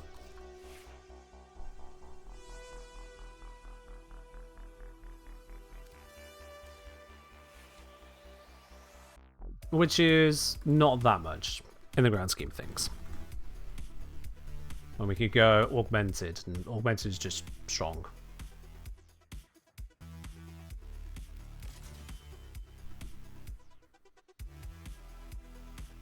Archon Stretch is definitely a good shout on Wisp. Archon Stretch? I mean, I suppose, yeah. You can get the energy regen from it, but don't know if that's going to be the focus here. Especially as if we constantly channel things, it won't be active whenever that happens.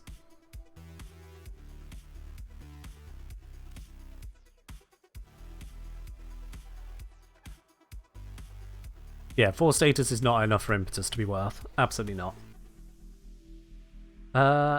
You know what, sod it. Energy economy is going to be the thing. Let's just slap Energize in there. It's an arcane, it works. Sue me. This gives us 308% strength on this. 368 when Augmented hits full power. Get a brand new one of those. Slap this down right over here. Those heat procs rapidly stacking up, but it's still alive for a while.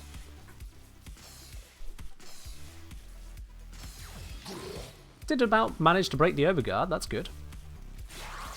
Heat procs are ticking through. Is it going to be lethal? Not quite. Ah, that's a shame. Let's just have it. With the extra strength, it might reach lethal there, because I'd give it another about 20% extra damage. Would Universal Fallout outperform Energize on Wisp? Would it?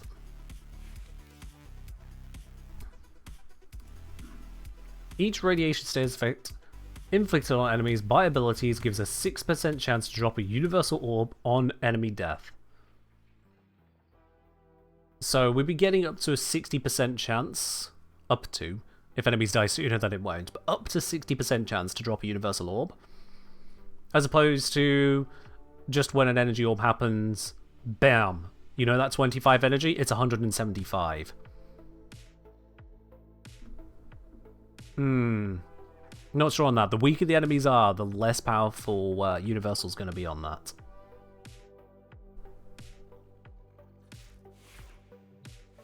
If I bring in a Grenadier Battle Group, how long will these last?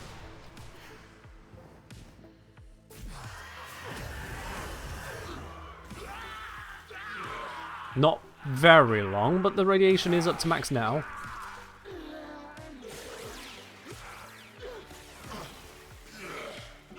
And that did kill the group. Eventually. Now, I could take this further by synergizing it.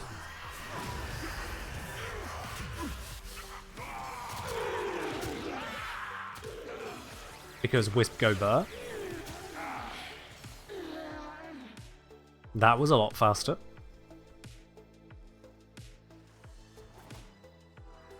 Do you believe Energize costs as much as Energize in the market? I'd imagine so. I'd imagine so. It's about the same as how a kilogram is roughly equivalent to a kilogram. I think you accidentally a word there, Alex.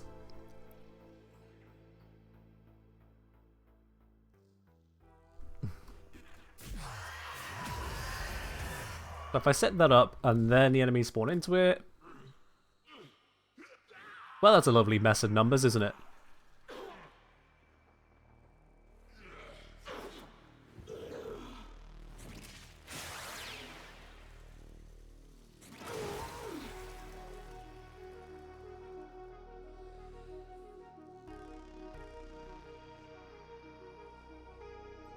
What?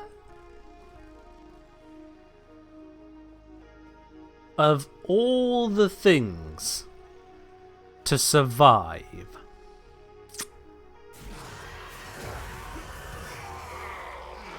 much better.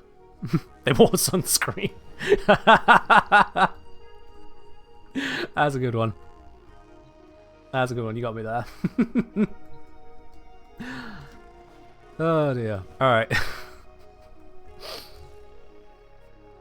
Next thing I want to question. The damage output. Is it modifiable? So, with this current mod setup, that activates. We're dealing 1511 per tick. Good to know. That'll time out shortly.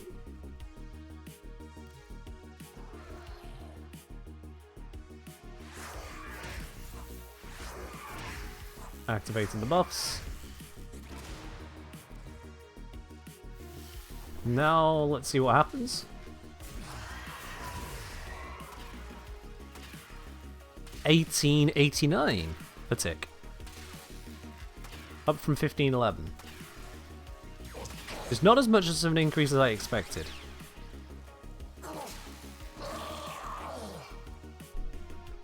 Where's my calculator gone? There it is.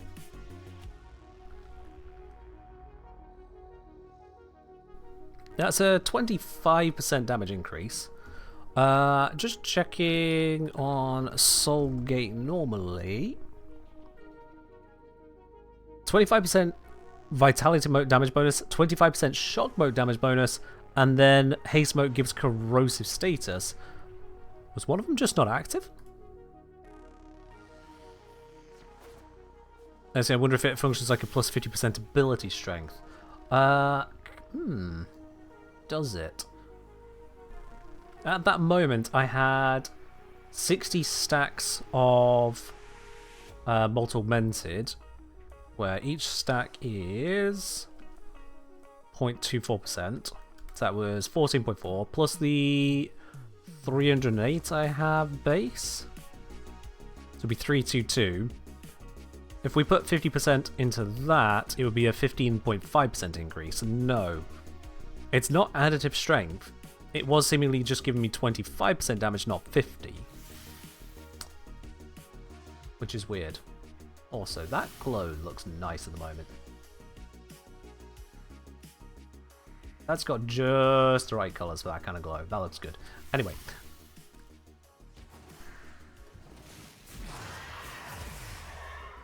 Yeah, it's definitely 1890 at the moment. Whereas if we, you know, I'm just going to reload the simulacrum to make sure nothing's broken.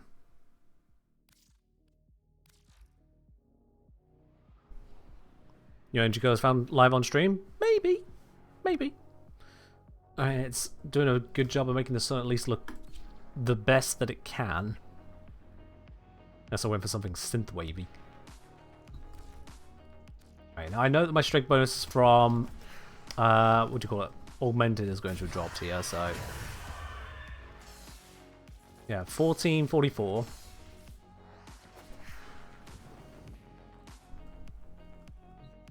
Should time out without killing him.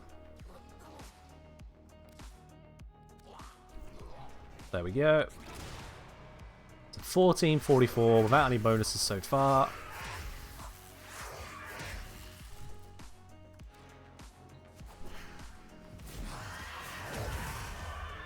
Goes 1805. Yeah, exactly 25% increase. Why only 25?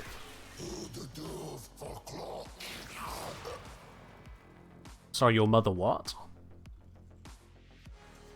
Should it be 50%? I imagine it should be. So that's another confusing one. So we have a half-submerged Cheeto ball missing half the bonus from Wisp's reservoirs. That doesn't have to be submerged, they just designed it that way. Tiling a poorly rendered Europe. We got some weirdness going on with this one. Alright, time to bring out the Exo Gokstad officers. Steel Path. Gonna go in. Breach Surge. Bomber.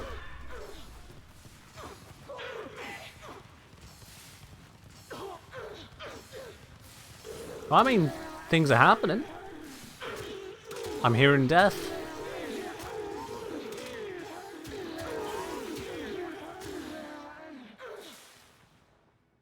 Didn't quite kill them all, but it did kill. It did kill quite a number of them.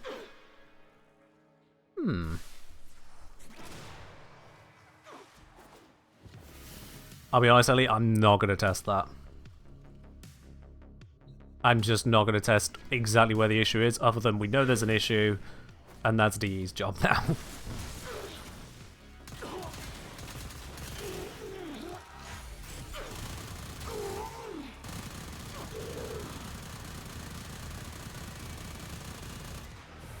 That's a nice fire rate.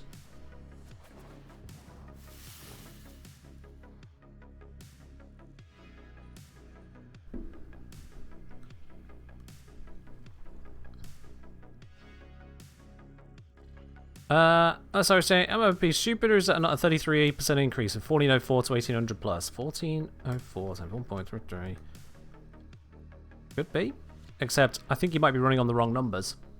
Wasn't it 1444 to then 1805? Not 1404, 1444. Is there a way to spam level 9999 enemies? Not without dev access. Simulacrum goes up to 200 standard, and the special ones I think 225? At least in Legend 04.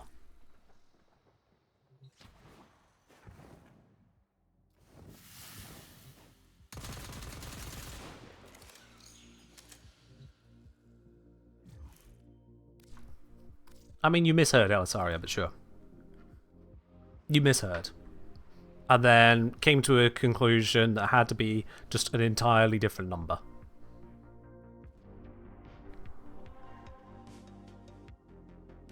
Alright, let's get rid of the Ignis Rave. That was just used for demonstration of how you can make fire look good. Fun fact. Give it some fucking smoke and girth, but there we are. Back to that old setup. What was the upgrade on you? Because I felt like I was screwing around with that earlier. What was it? Well, that should be fine.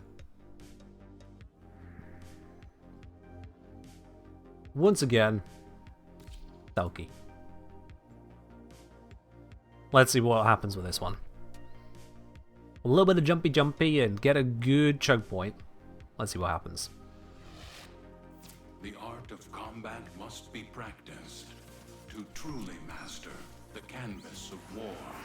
Cast 1, cast 2, They have just cast shut down 3. all systems. Give energy orb? Sending life Nope. support capsules Give energy your orb? way. Nope. Uh-oh.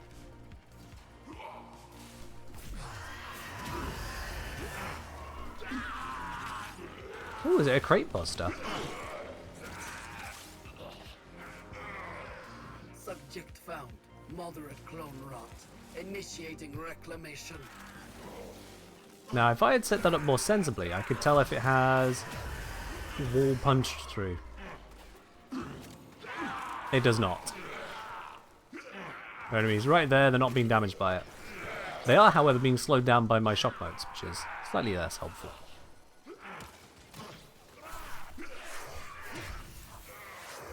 I'm going to let the shock run out. Just so I'm not stunning the enemies through walls. And instead they can walk into this kill box.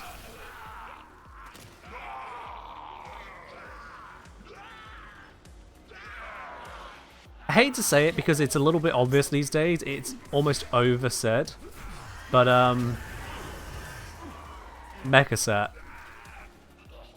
This feels like it is screaming for the mecha set.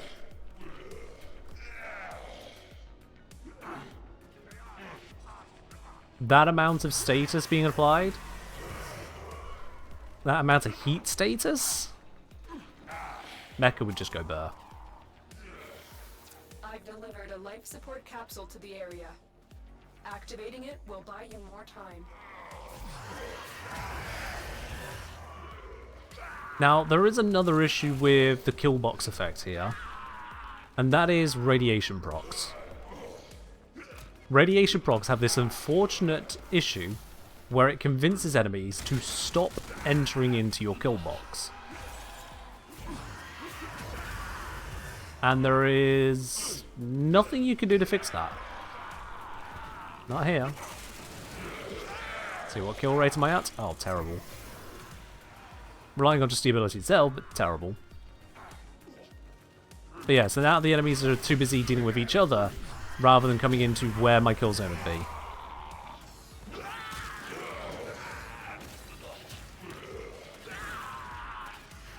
And that's not great.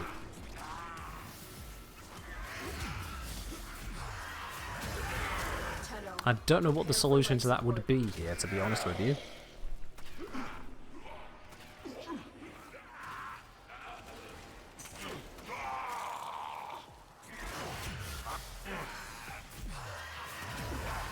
Guess the idea is you'd keep updating what the kill box is, I guess.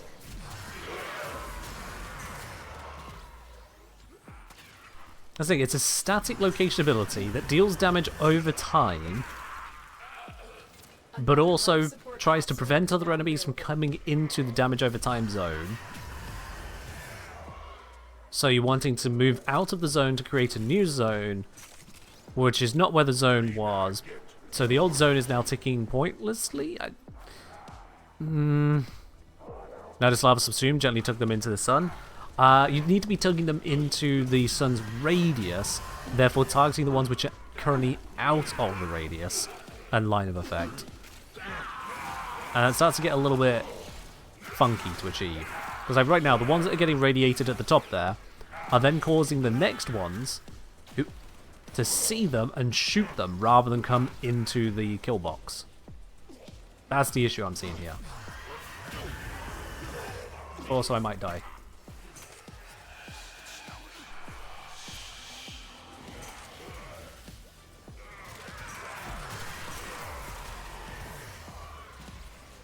Stop hitting me!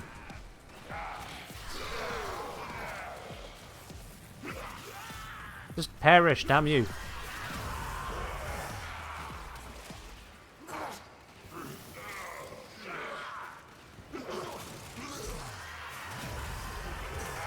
Torment does not want to die to this ability. There we go.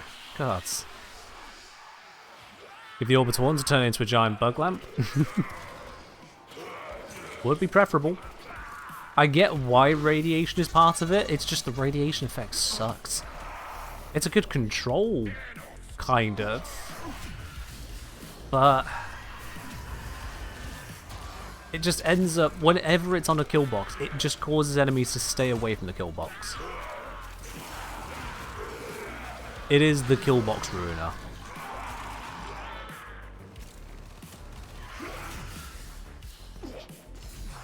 It's part of how come Qorvex was so much more dangerous in D&D than it even at Initiate tier, because I could set up a Qorvex pillar and then drag the players into it.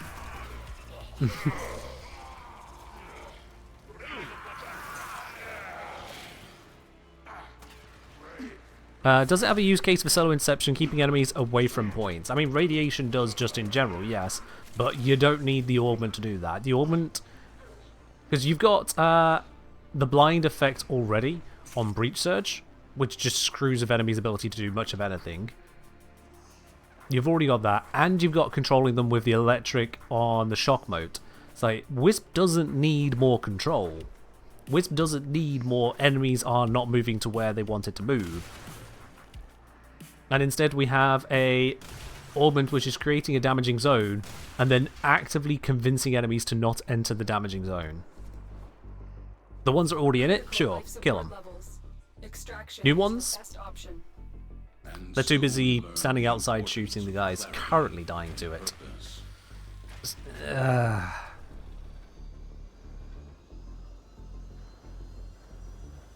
You tested the Wisp Augment, it really likes Breach Surge? Everything likes Breach Surge. Breach Surge is just amazing. Breach Surge is just an amazing ability, through and through. I'm just not vibing on this. You know, everything's supposed to be focused on damage, but radiation just does so little. It's the fact that radiation tries to get enemies to shoot each other, but all that really does is provide soft control And it's only soft control because the enemies can still end up shooting you or the objective in whatever situation you're in. It just expands their target list to also include other enemies. And when they do shoot them, they usually do a very bad job of it. Even with max stacks of radiation, it's just kind of disappointing to look at. Jay say it's still technically an upgrade over not Augment because it's not channeling, so you can do other stuff. Very true. Very, very true. You know what, let's do a Hydron Steel Path. Of all the places.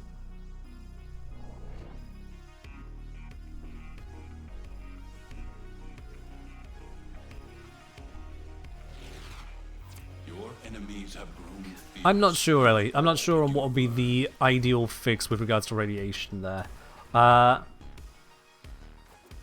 Because they couldn't make it where radiation doesn't have enemies attack you. That would perhaps be just too overpowered, right?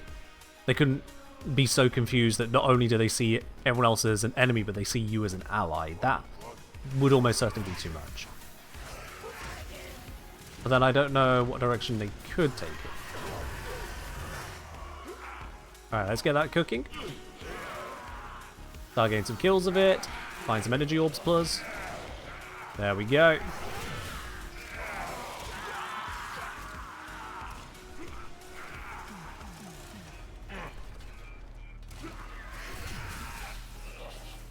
Let's just pop an orb there. Let's pop an orb there.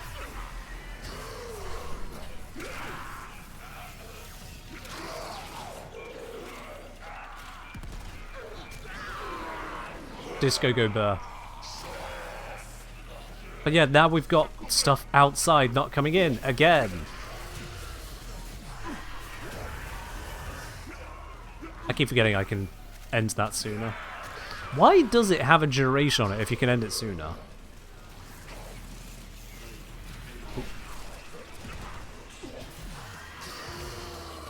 That right there.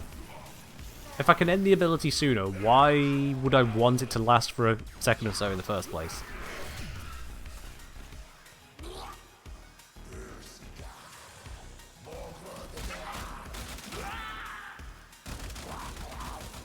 Ugh. Screen shake.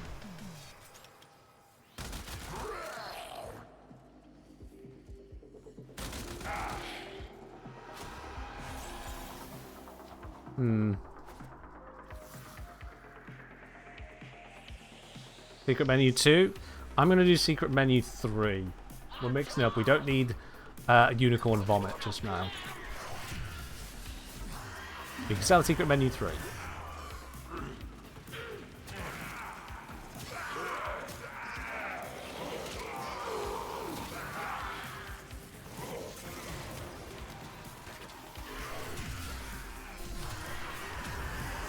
Oh, how did I find the one hole in the whole map to fall down?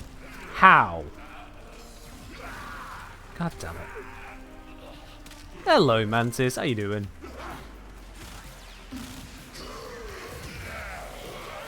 Okay, apparently that did not teleport me to it. Nor did that, and now I'm out of energy. There we are, got energy again.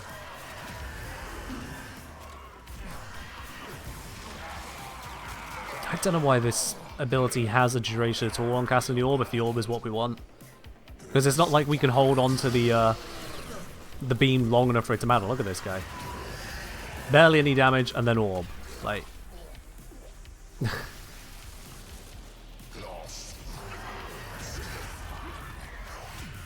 that just feels awkward to cast.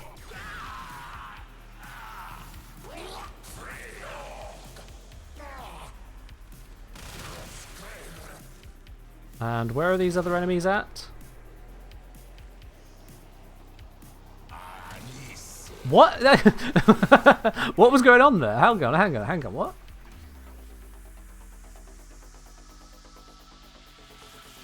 Oh shit.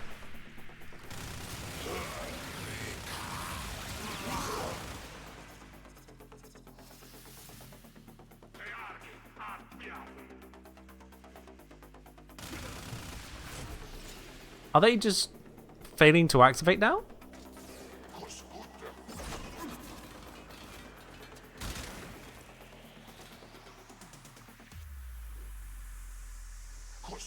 What? It's... Oh, jeez. Hello, sir? Where you at? Okay. So. Brought it down to just this one out here. I'm doing that so that he can't see me.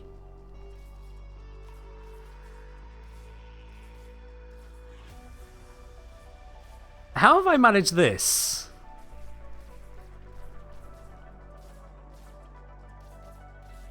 Yeah, there's two of them out there. Maybe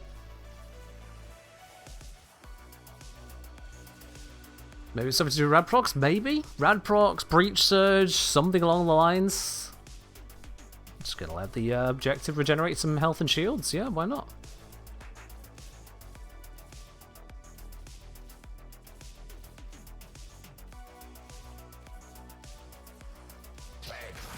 Oh, they saw my idle animation. You're kidding me. Oh, there's three of them out here. They saw the idle animation. That moved my hitbox enough for him to kill me. Ah, stupid. Die.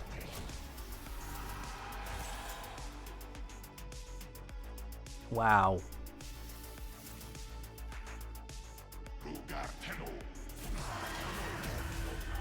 One. Two. Breach Surge.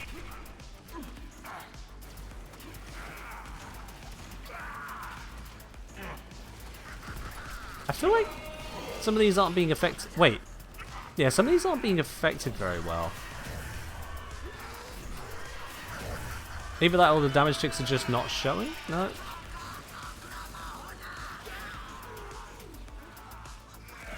Is he out of range though?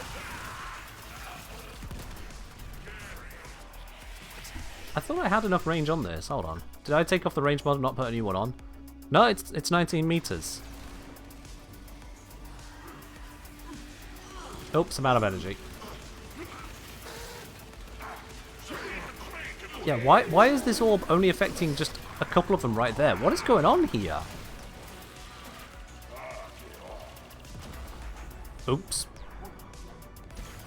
Well, there goes the Acolyte. Pretty sure I did not just do a heavy slam attack game. Try again.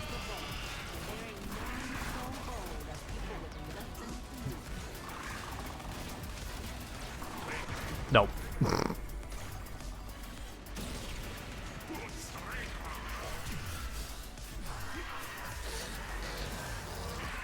Okay, I'll just put the sun inside the objective. Apparently.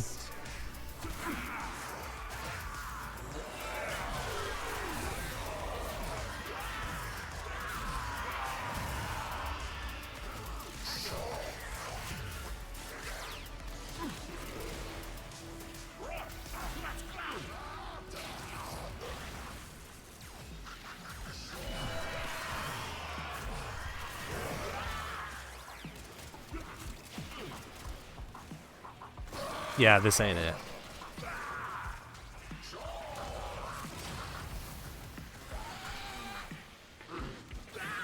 Visually, mechanically, consistency-wise,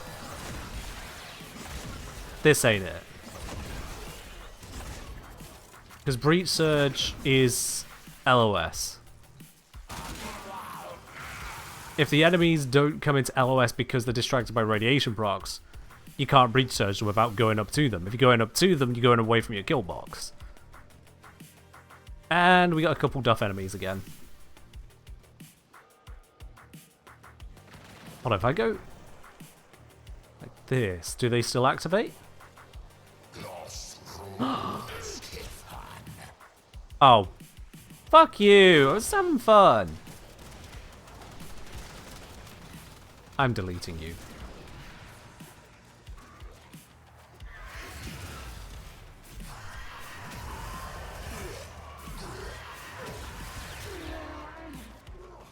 There we go. Wait, what the? Don't throw it out my kill box. It's a good thing it still died. Liches are useless. actually negative assistance there, but anyway. Do you choose to leave now or You continue exist to fighting? strike. Anyway, Strike to win. point is, that did not feel Effective. fun or interesting. I take my leave.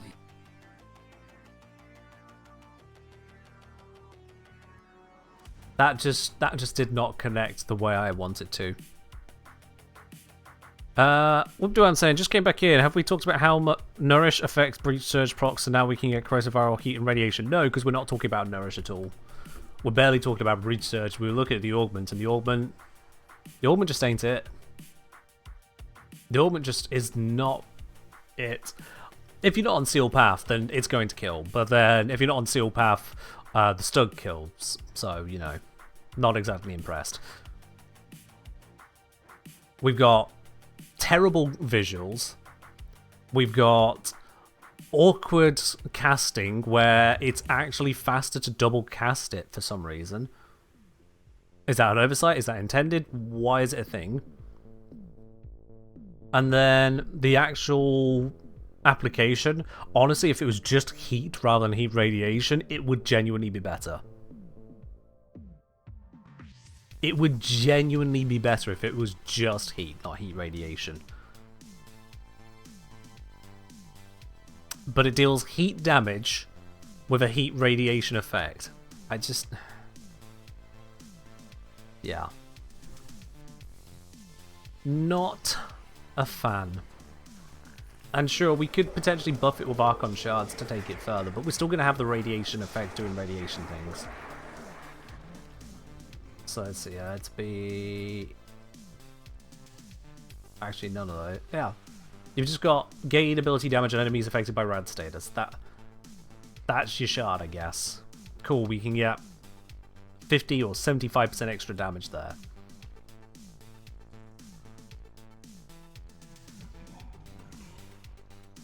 Radiation's not for everyone? I don't know what you actually mean by that.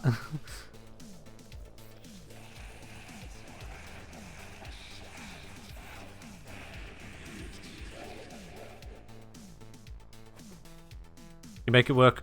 Alright, well, Bite, share the details of the rest of the class. Don't just reply to someone else and act like the streamer's not here.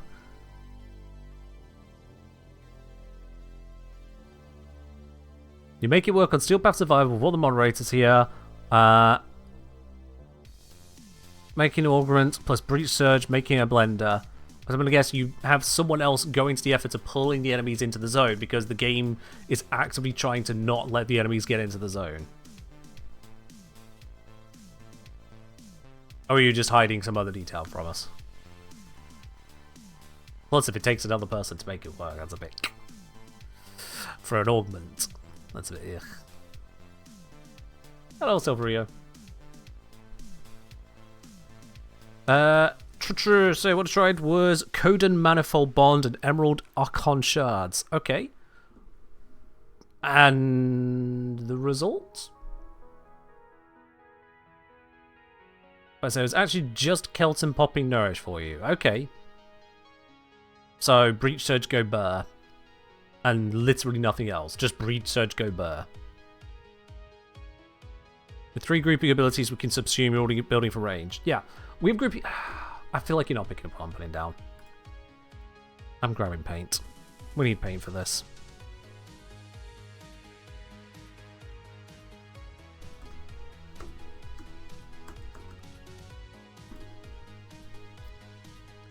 Alright.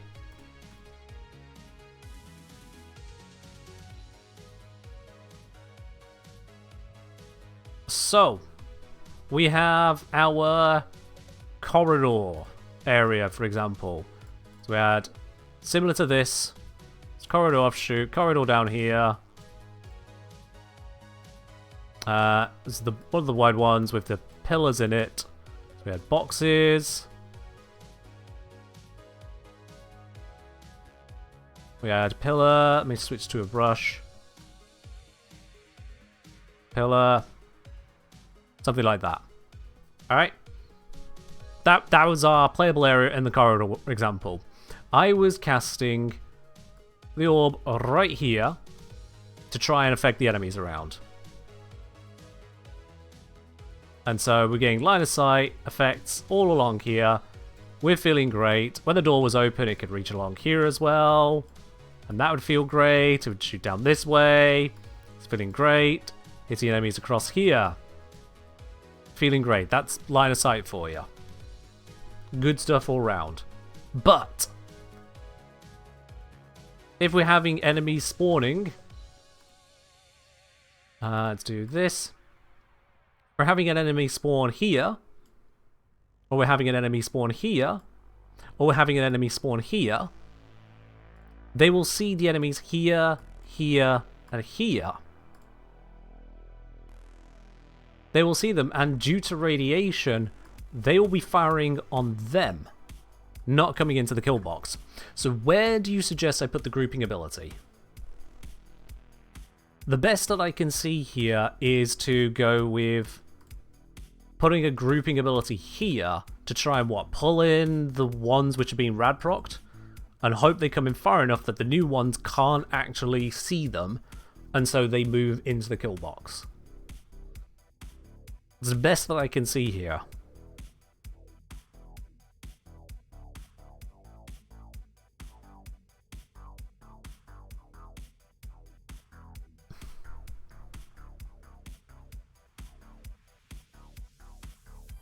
Is that really going to be enough? Just pulling in the ones that are in the kill box tighter into the kill box. That might be about the best we can do of it. And then the question is, what do I remove for that? I would have to... I'd have to remove the 2, wouldn't I? Ew. Removing Wisps too? Alright.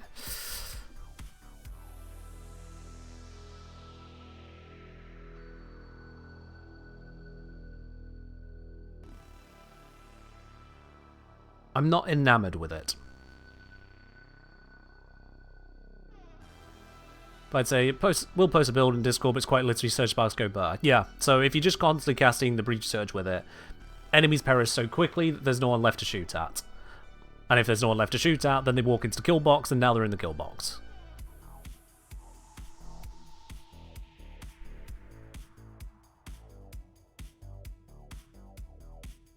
Because the way that just pathing and line of sight works, no matter where I place the orb, I'm not going to call it a sun, it doesn't look like a sun, so wherever I place the orb, the next enemies are always going to have line of sight on the current enemies before they get into the kill box, always.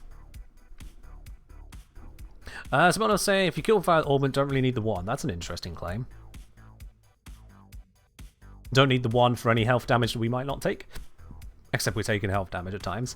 Looks we're perfectly jumping all the time.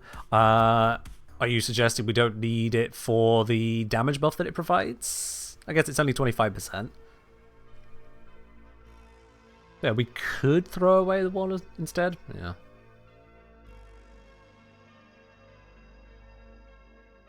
Like I said, the only other alternative is to juice the kill box such that it kills enemies before they have a chance to be that distraction, which is exactly what Bite was referencing so sidewardly. So we got there. Bite had someone giving them nourish. Also losing the corrosive? True. Well, it shouldn't be too much of a problem, but yeah. It's very jumpy? Yeah. I've never been a fan of using jump forever as Wisp's defense. I know it's there, I know it's a passive, it just feels lame. Like, why can't we just hover at that point? Sod it. Just hover, please. Don't make me keep pressing jump.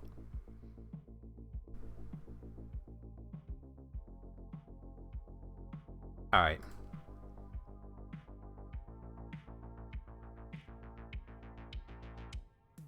Can't say it was usually the same build, works just fine for me.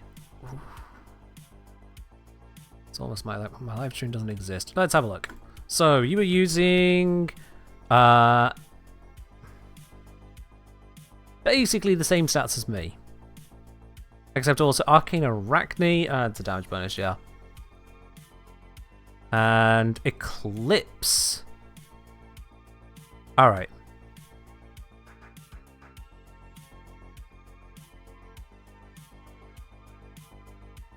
It is literally just Breach Surge go burr. At which point I might as well just use bloody Breach Surge. I'll be quite honest. Just focus Breach Surge and do something else in my life.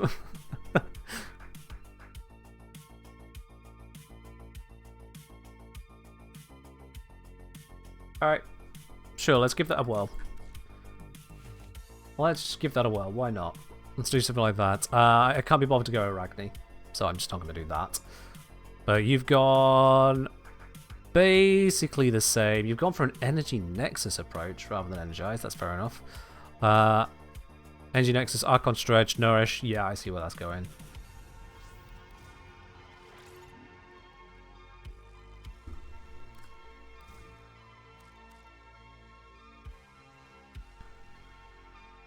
Let's see here.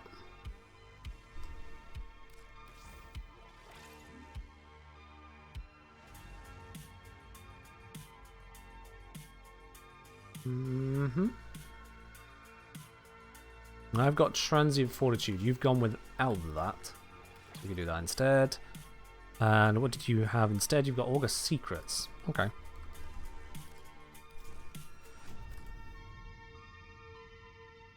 And then Fused Reservoir up there. Being daft with that. There we go.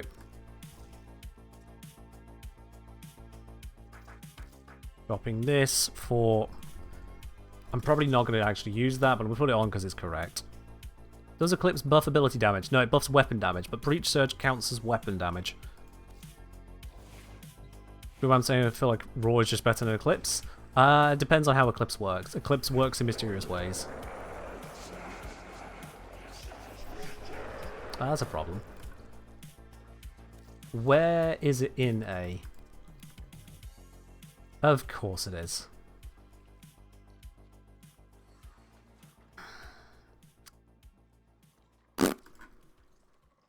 Breaking builds to make builds because limits. Fuck yeah, let's do it.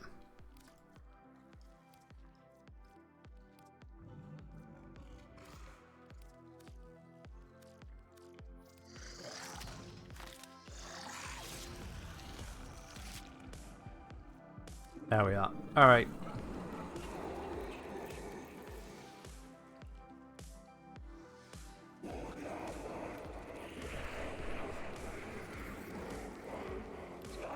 Yep. Build is build is build is build is build.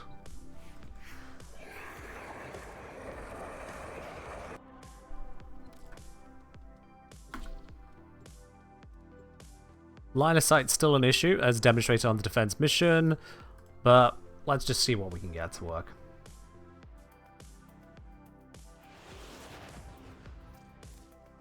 Accept your death, and you may yet avoid it. Trust in your training. They have just shut down all systems. Yep. I'm sending life support capsules your way.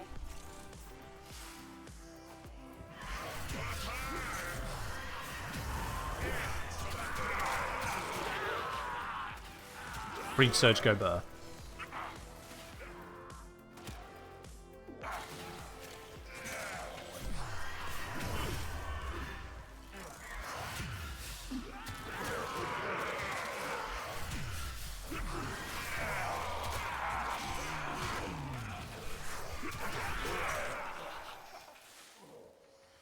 Gotta remember to jumpy with this one.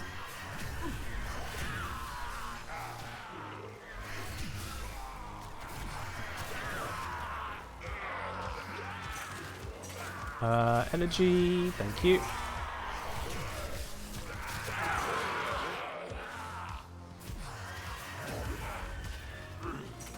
Yes, we need the Breach Surge as well. If it doesn't have Breach Surge, it can't land. Get ready for a capsule. And again, one rad proc held this entire group of them.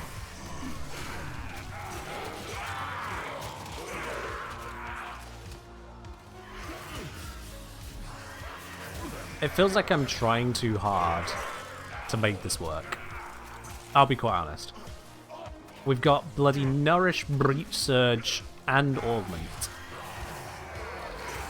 I delivered a life support capsule. Nourish, Breach Surge, and Augment. More time. to get this.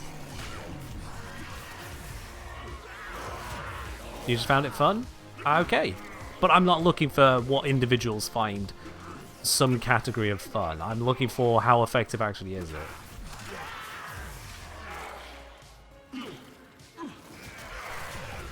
Casting Breach Surge all the time is 5 years old at this point.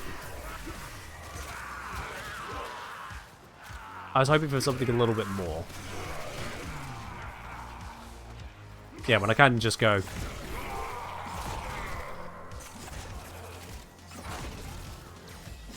This doesn't cost me energy.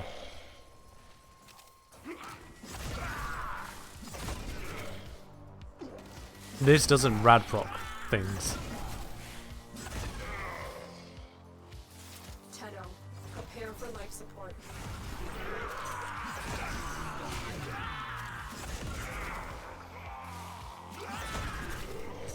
Yeah. Even with a good build, it's still Wisp 4? It's still Wisp 4, yeah.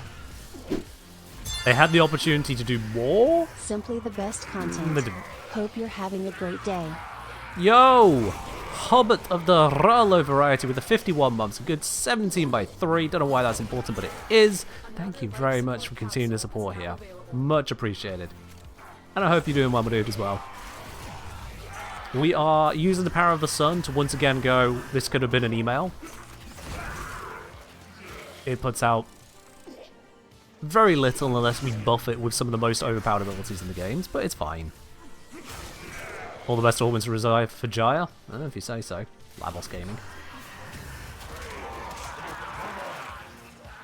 Yeah, when all three abilities come together, let's be honest, I'm not sure how much nourishing you're adding, but when all three abilities come together, then you start to hear some damage, but then things that were Breach Surge are already dead, and it stops mattering.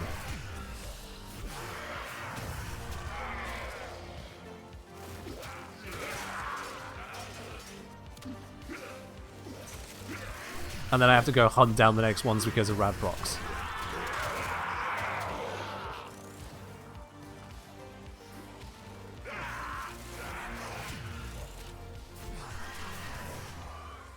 I think I didn't actually hit most of them with Breach Surge. Due to LOS. That's annoying. What would Arcane Hotshot and Universal Fallout do with this? Exactly what their descriptions say they'll do. Let's see, did I successfully kill Violence there by hitting them before they could cast? Yes. I did manage to kill Violence, just about. Cheesed him out.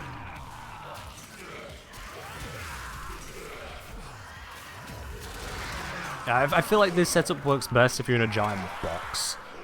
Just a big old room with no terrain. Cool. Everything go black. That's a new augment for Wisp 4? Yes. Will start.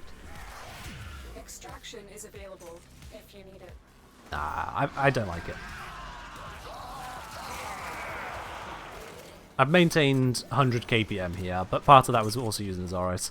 But the point is, I don't like it. It just feels awkward. It looks a bit pants. It feels a bit pants. Even down to having to either let the duration run on that for some reason, or you just go quick cast for some reason. Yeah. It's better than the beam. It is definitely better than the beam. But that's not exactly a high bar.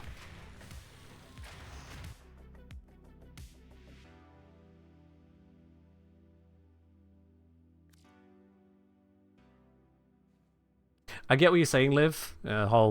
Exactly what the descriptions say they'll do is pretty impressive for the game. I get what you're saying, but when someone asks, what's Hotshot going to do to the ability? Well, first of all, allow me to remind myself what Hotshot actually says. Gain crit chance when using abilities to inflict heat status effects on enemies. What do you think's going to happen? What do we think is going to happen as a result of equipping Hotshot alongside Wisp's Augment. Is Wisp implying heat procs with abilities? Yep. Alright, cool. So we've gained crits. Does Breach Surge do crits? Does Breach Surge have a base crit chance? So does it weaponize? Oh god, that's a fair point. That's a fair fucking point. I'd look in game, but the game doesn't have the information, does it? Spark has... It's guaranteed crit. Has a 1.5 times crit multiplier. Does that crit actually scale?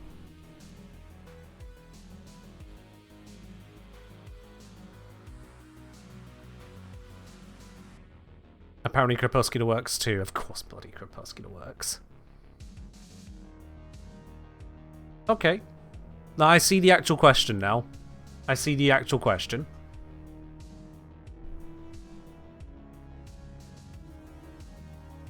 There we are. This is the difference between asking if... what was the exact question? Yeah, let me just bring this up. Maybe I'm being a dick about it. Probably am. Just because I'm curious, what would Arcane Hotshot on Universal Fallout do with this? Just be infinite energy and 300% current chance at all time. Okay, crit chance. And Universal Fallout. So yeah, Universal Fallout is, as you see right there, it gives orb drops. So yeah, it gives drops. And then you're otherwise gaining the weapon crit chance. You'll be trading out whatever you're doing with any of this lot. Although again, I don't think I war-latched that entire mission. So your mileage may vary. This should, by all theory, increase the damage of Breach Surge to 2.5 times normal. Whereas Hotshot... Sorry, yeah, Hotshot... depends on how it scales the crit. Might be doing the same thing, actually.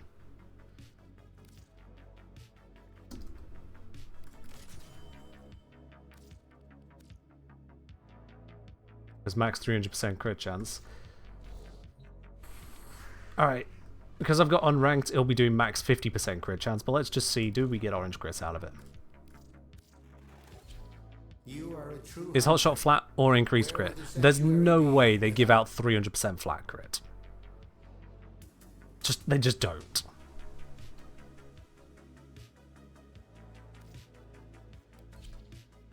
And the critical multiplier from Tenacious Bond. I suppose, yeah, you can just force that in and then it just scales like crazy, doesn't it? Or could do.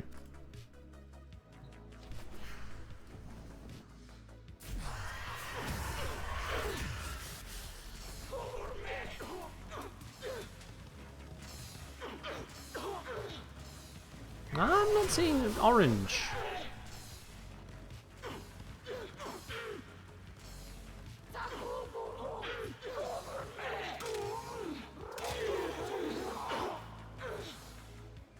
I didn't see any orange hits in there.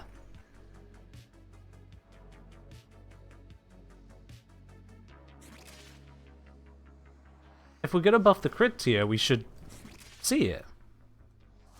Right? Or is this gonna be one of those ones where the game doesn't realize it's doing orange? No, I've never heard of that happening, so...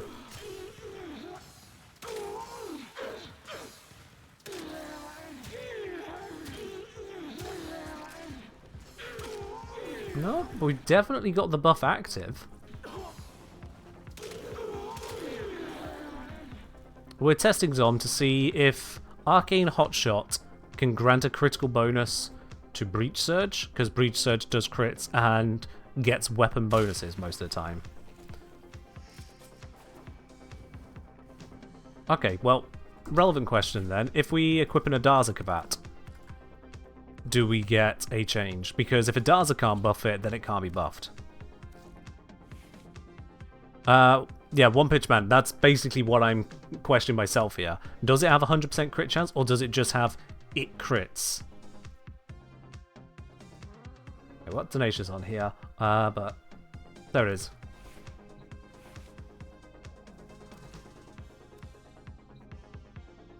Pipsqueak, back over here. Thank you. Rock your thing. There it is.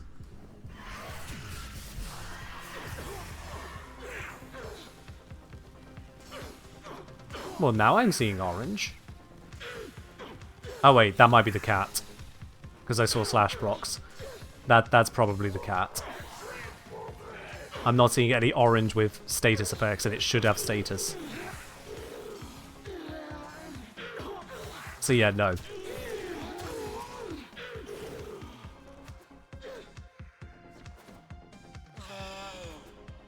Did we test Hotshot with other coded as weapon abilities? No, because today's stream was not focused on Hotshot's on. It was focused on augments, for which Koumei's one we've had a look at, and Wisp's one we've had a look at.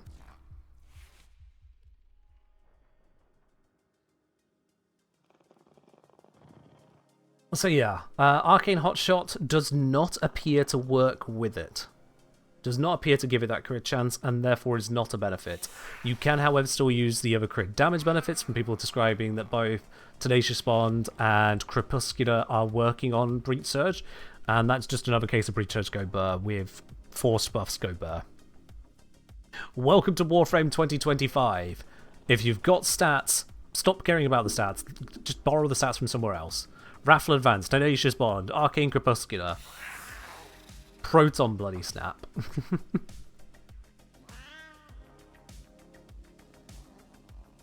Yeah. That's pretty much what it comes down to. And you could do basically all of that without using Cataclysmic Gate. You could do it without needing Cataclysmic Gate. Cataclysmic Gate, it triggers, sure. It does do AoE damage and sparks fly, or you could just drop whatever bomb into the middle of the group as well. So yeah. It's different. If it looked cooler, I would forgive it. I think, I'll be honest, that's part of my bias here. If it looked cooler, I would forgive it. If we did have a proper solar flare lashing star hovering there, this beast tearing away at the enemies, then I could forgive that I need to then also throw in Breach Surge to make it work. But instead, we have the European Cheeto. And that's just...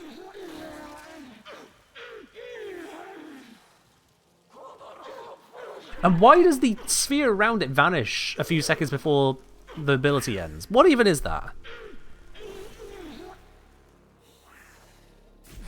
That bit just, I cannot figure out. It's got this aura around it, which is part of how it looks sunnier-ish. But then it's just...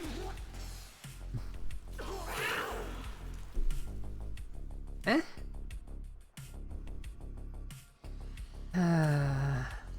Graphics team, were you on holiday? Hate to say it. Oh. Maybe it's supposed to be the forceful container the mini sun. I don't know. I don't know. Just, yeah. That's when Ballast takes the Ferrero Russia wrapper off of it. Sure. Alright, I think we've only properly looked at 2 of the augments here. The other 2, I was intentionally avoiding the Qorvex one for now because it's just made a lot of noise. We know that one is in a very good spot. And then there was the giant one. Projectiles that pass through Arcsphere have guaranteed electric status effect and deal extra damage. Okay, so it's like Volt Shield, but status instead of crit.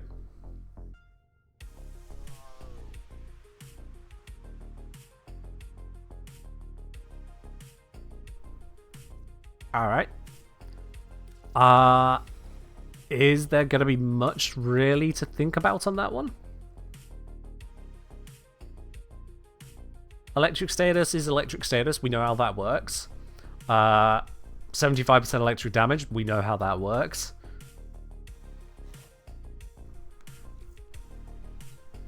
It's a weapon platform Jaya. Pseudo Volt Shield thing. As I'm saying, doesn't buff electric procs. No. No. Adamant saying hit scan works too, but don't know if it's intended. It's probably intended. When they say projectiles, they usually mean gunshots. Things that you fire.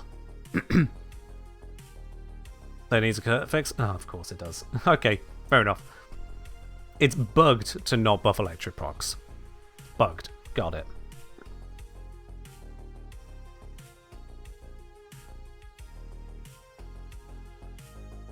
Needs a code fix, yeah. Okay, that's fine, that's fine. Have they fixed a bug that allowed it to affect enemy fire yet? No idea.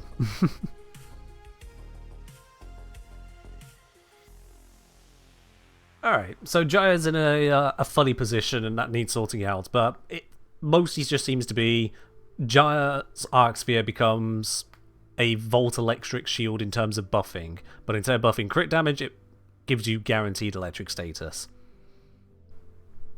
I mean, cool. Just cool, really, yeah. It's very good for influence gunblades. Oh, for fuck's sake. Of course there's gun influence in there somehow. It's got that projectiles, and we still make it influence. Ridiculous. Thank you very much for resubscribing up onto 3 months there. Much appreciated. You got that lovely silver badge next to your name now. Cheers. Carafel Vasilog, yeah. Yeah, just melee. Adam is saying passive works nicely with it since you apply so many electric procs. I'd imagine Jaya is basically just electric procs the frame. We should have guessed that when, if you have a look at Jaya's dodge animation, Jaya just becomes an electric proc. That's basically what that is. Just electric. Cal Jade, thank you very much for resubscribing up onto 9 months. Much appreciated from you as well there. Welcome on in to the community once again. Cheers. You believe it's visual only? Yeah, but that's...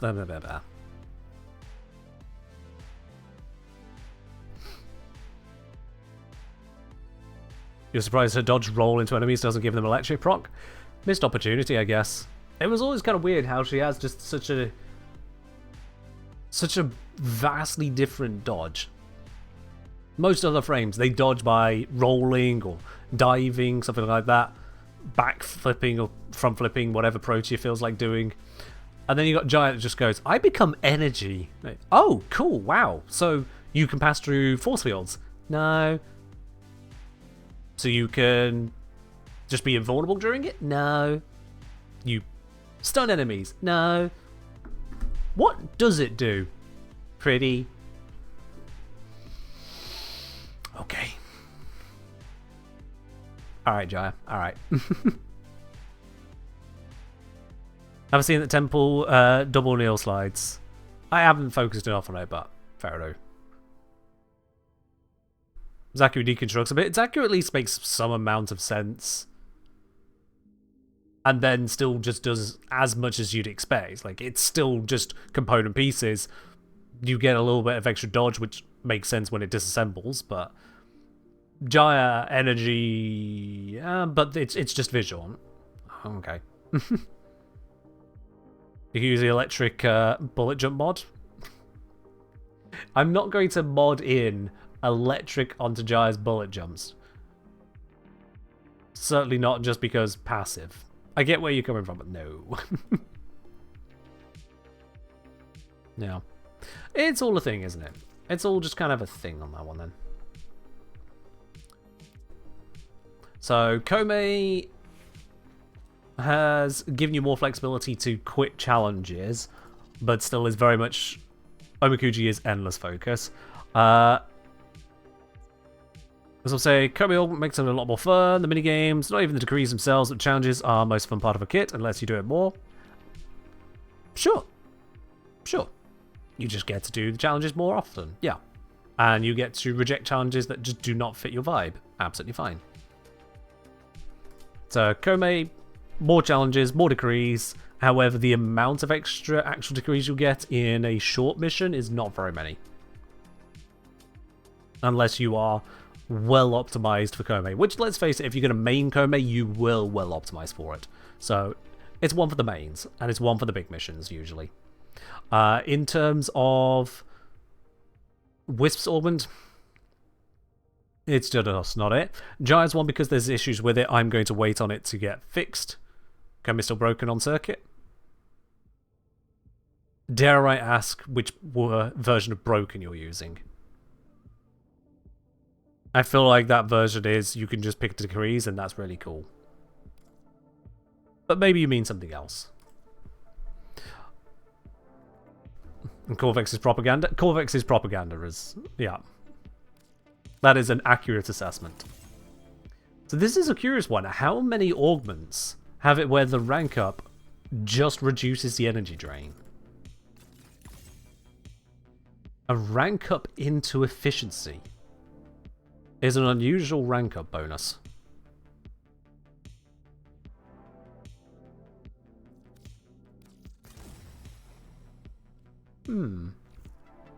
Alright. So how is this one working?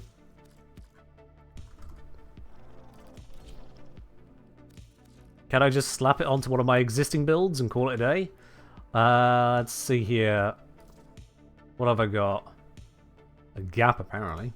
What did I do there? What was that? Ugh. This is looking a little tight on the fit. It's not great. I do that. Do that. And then that. I could force it in. But is that the correct way to go about this? Is that what we're actually wanting from it?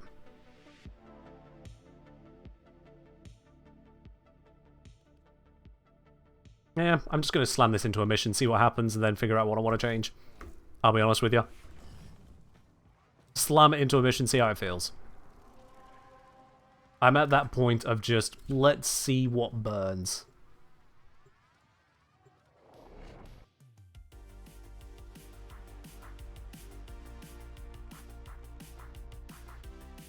Each enemy is more powerful than before.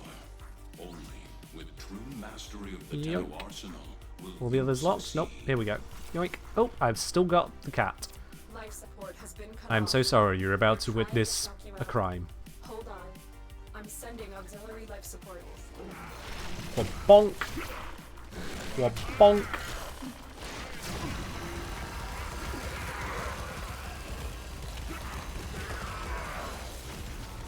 I'm out of energy.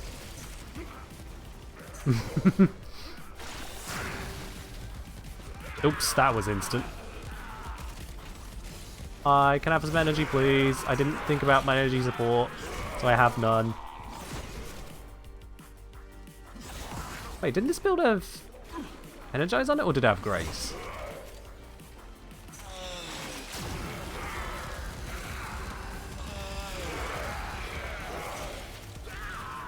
Yeah, this one definitely wants that Radiation Arcane, doesn't it? This definitely wants that Arcane. It's basically made for it. Which is a little frustrating. So what's the source of that Arcane again? Is that from the new ETA?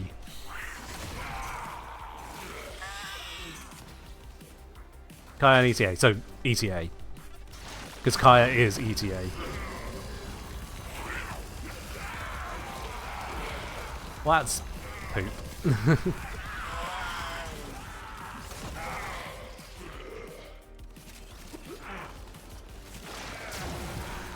But it does seem like the correct way of doing this, yeah.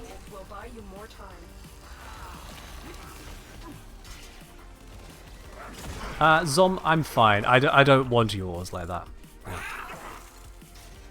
Enjoy only 25 plat for rank 0. Oof. Oof.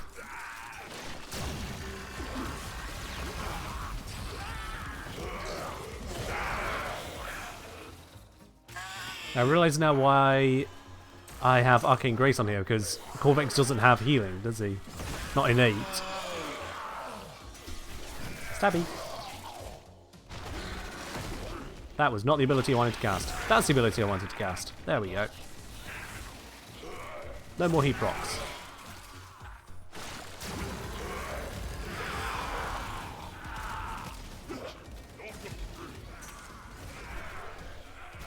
Yeah. Without the arcane, I'm not sure how this one's going to work.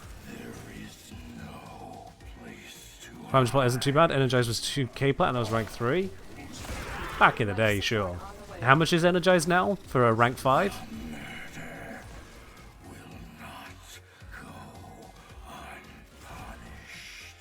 Why does Stalker care about the bloody Jordis column?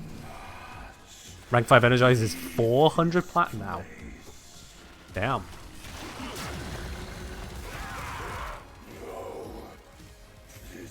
Well, Protector Stalker is not protected against radiation, it seems.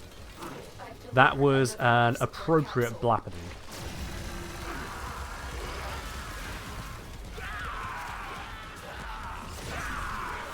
But yeah, without the Fallout mod, I can see that this is very much just a worse version of normal Qorvex. You really need that energy support.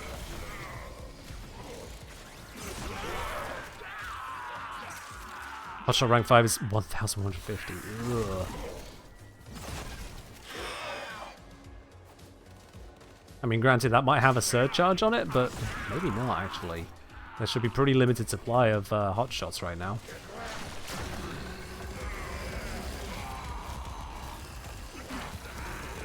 Perish, please. Thank you. Hey, at least it spawns a lot of Kavats. You'll never be shy on duplex companions when you're using Qorvex like this.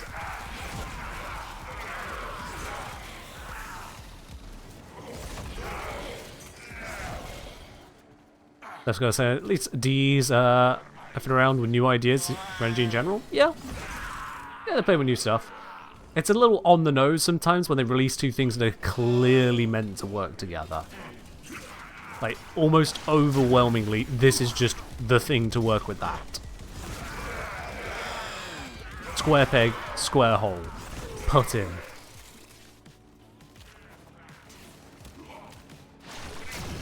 But it's not the end of the world. Unlike my energy regen at the moment, which is disastrous.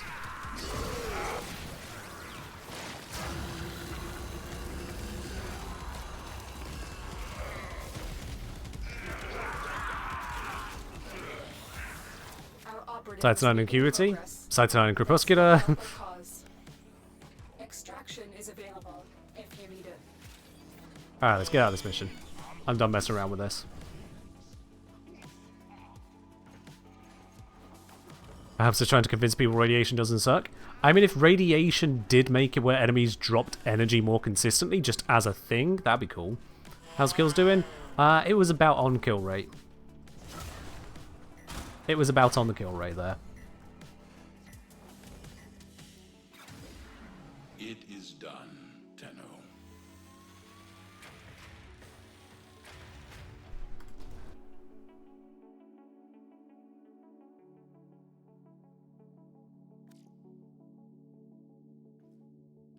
Oh, there we are. Come to think of it, would it be so bad if radiation procs did make enemies drop energy? If enemies just had a straight up, say, 3% chance per radiation proc to drop energy, tripled if they're killed by another enemy. Just to make the whole enemy on enemy interaction even more huzzah. Instead of confusion? No, on top of it. Because keep the confusion thing for now. Like, as much as it ruins kill boxes, it's still a control type. But yeah. It's already 100% energy drop chance on every Xmas? Yeah.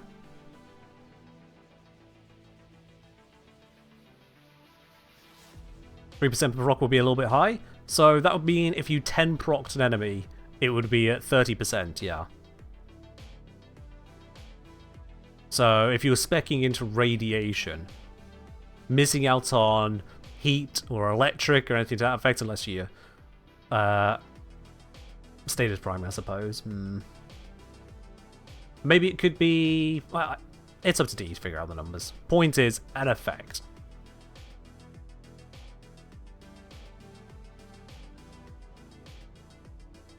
Just some utility that's different. Because that's the thing, status effects compete with each other. They don't just exist in a vacuum. They have to sit there alongside everything else. And so they need to have a place. To make cold have a place, they went so far as to have it do a full freeze and give crit damage bonus. Toxin completely bypasses shields. Heat stacks infinitely, removes half of armor, and deals damage, and causes panic. Electric, they gave influence to. Corrosive with the armor strip, and they changed the entire armor calculation to make it where not perfect corrosive at least had a place. Things like that. Yeah. Would Wisp Soulgate be viable with Archon Vitality? Are you referring to just the unaugmented Wisp 4th ability? Just to be very clear, Ground Zero. Are you referring to that or with the augment?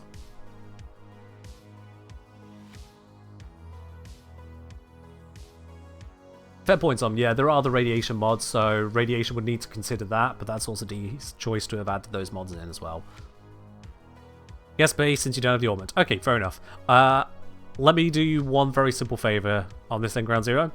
Unless you just want the visual effect of holding down a beam of energy, if you're actually going for numbers, for value, for effectiveness,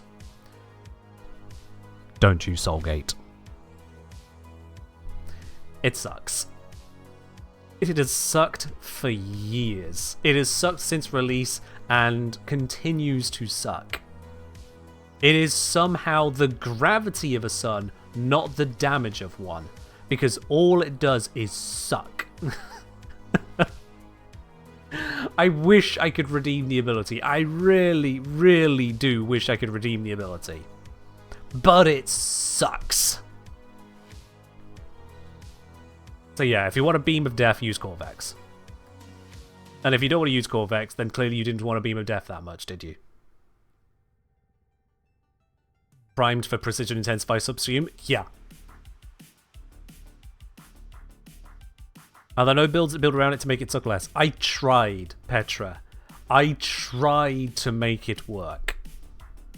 And the best that I could do is just show how other things are good. So yeah, it just sucks. Adding an instruction would ironically help Soulgate. There's a thought. Imagine if, yeah, instead of the orbit we did get, if the orbit was pulls in enemies, does so through walls and terrain, so it just yanks them in constantly.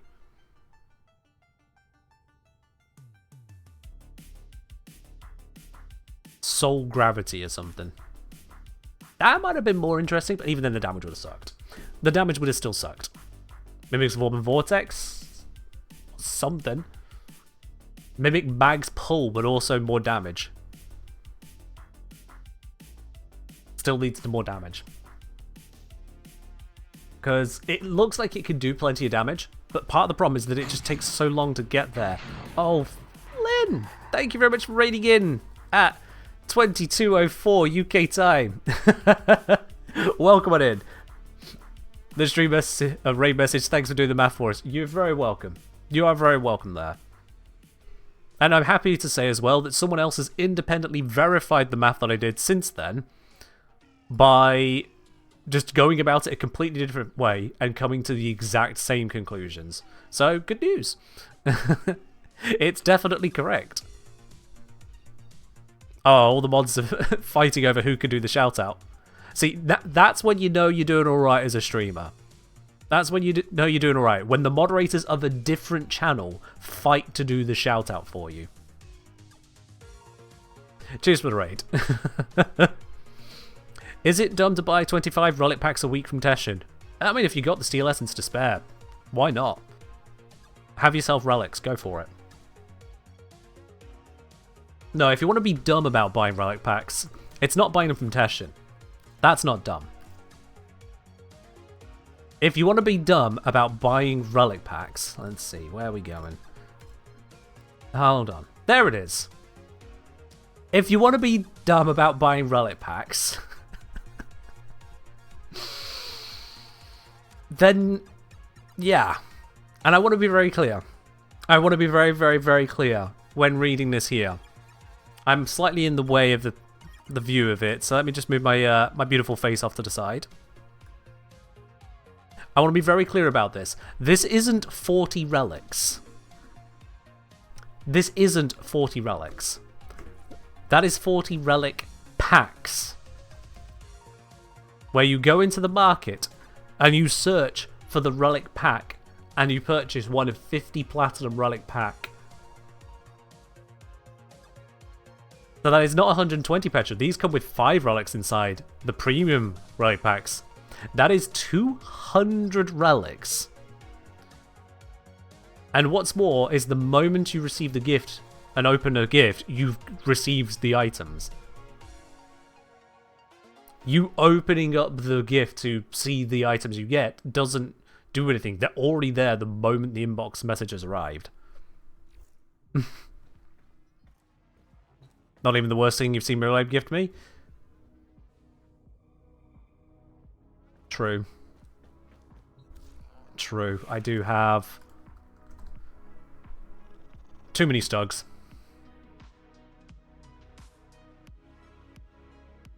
Yeah. That's logged in with 75%. No, it's just Mirrorlab.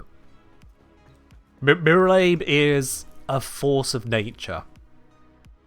Yeah, we have gravity, electromagnetism, weak force, strong force, Mirrorlab. That's how it works.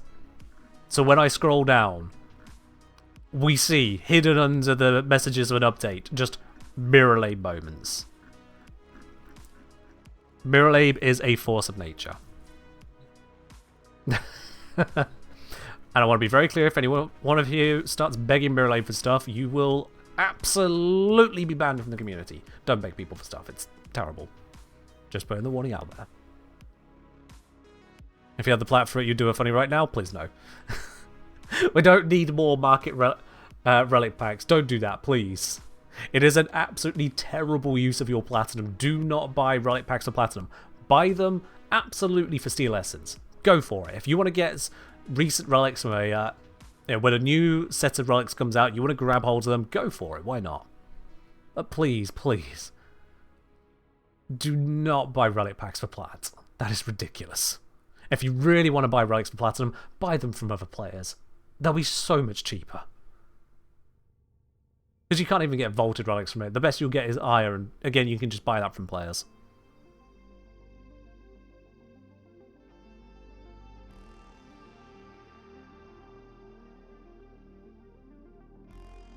Kind of saying, get it. It's smarter to do 40 at once. Gifting 200 items isn't a good idea. Gifting 200 inbox messages if item was received. Yeah, that can cause problems, I guess. Sorry, I don't have a link for GPU. I think you're looking for exclamation mark specs. I think that's up to date. Exclamation mark specs.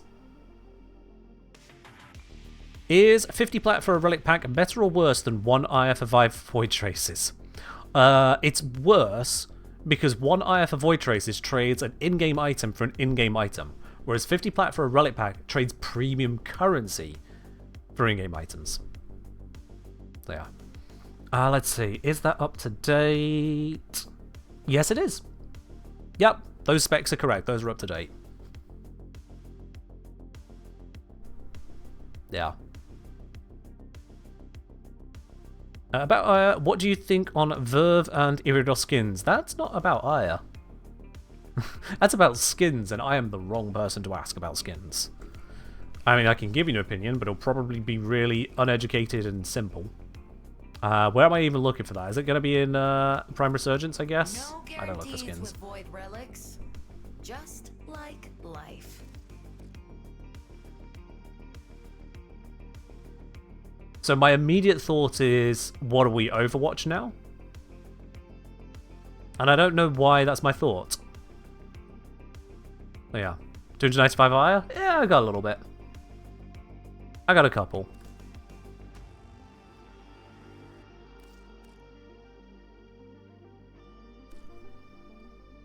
And then what was the other word? Iridos.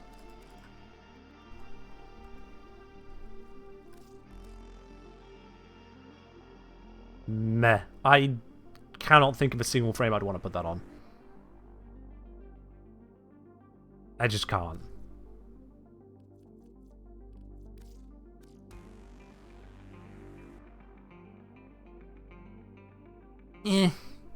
For a Regal? Pass.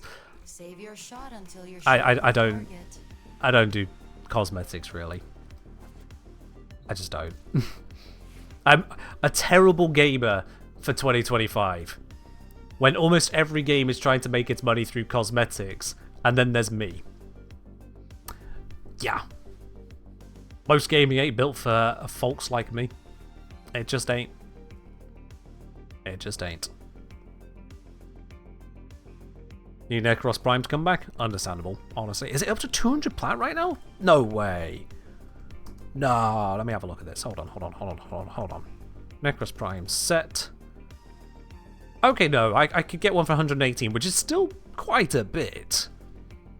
But 118 is a lot better than 200. So unless you got some weird switch limit... Oh no, what? No.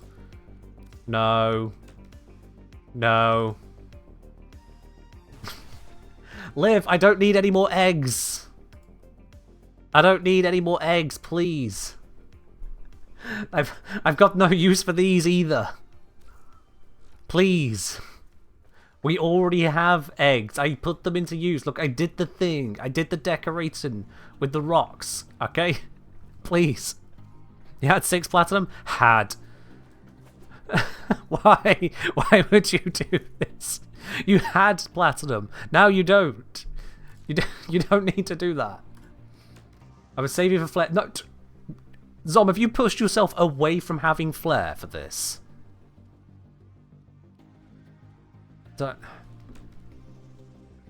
Zom, am I about to unmod you? Motherfucker.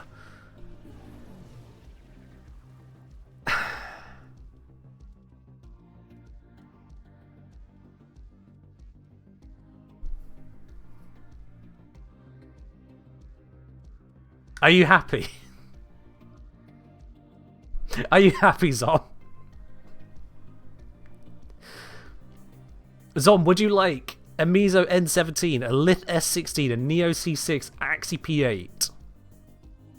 Would you like to have some relics back? I've managed to get a perfect spread, by the way.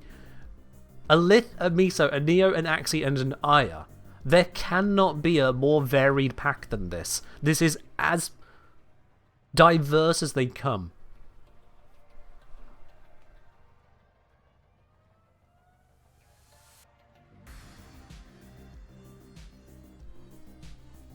You don't want these on. Excellent. Cool. Alright then. Well then. Now that we've had the most ridiculous of inbox messages. I forgot I fully teleported my Qorvex. Oh damn. I completely forgot I did that. I think it's about time we do a plat giveaway. I think it's about time we do that. If you have not already entered into the Platinum giveaway, exclamation mark ticket in the chat for a chance to win that. And if you don't know what the Plat giveaway is actually all about, exclamation mark raffle, it's in the title for a reason. We'll be doing that draw in just a moment. There's one more message. Oh lord. What now? What now? Potato? It's an Oracle decoration. I think that might be the first of those I've received, so let's pop that one down, because I've got 12 spare eggs. I can make an egg pile. That just looks like a floating turd.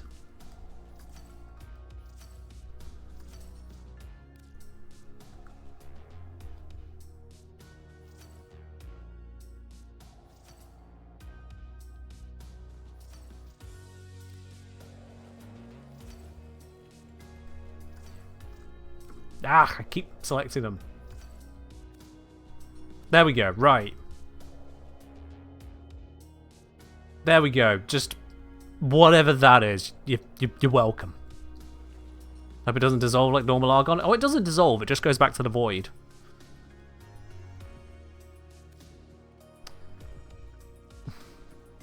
Just... where is it? I don't even need all these noggles, please no. Okay, yeah, it's the first Orokin cell, but I also have an Orokin cell array. So, like, I can do that, and... Oh, it's so much smaller! Oh! There we go. Alright, let's do it like that then.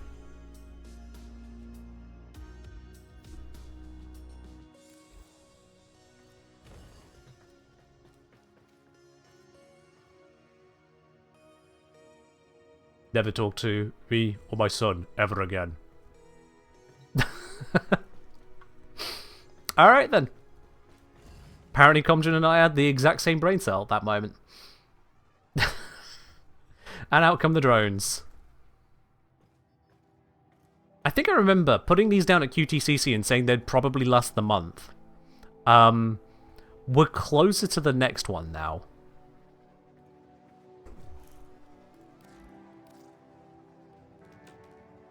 Oh no, what is this? What is this? Did you gift me fireworks? Petra? Fireworks. I'm sorry. I know you shouldn't do these with gifts, but I have to know. What?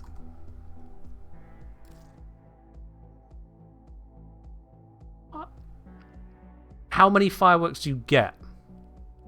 It says one owned. How many do you actually get for that? Is it infinite use? Just...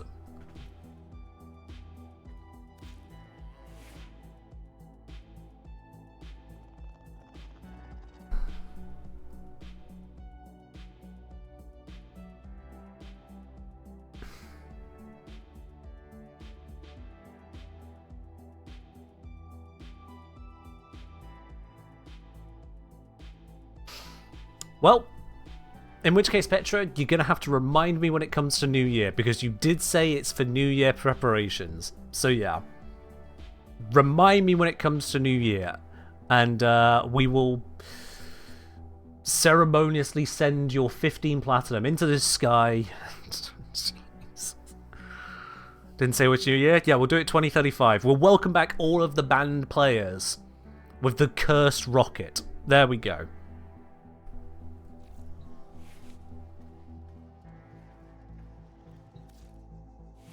2035, New Year, we'll welcome them all back with that. And then watch as D rebans them all, because it's supposed to be permanent anyway.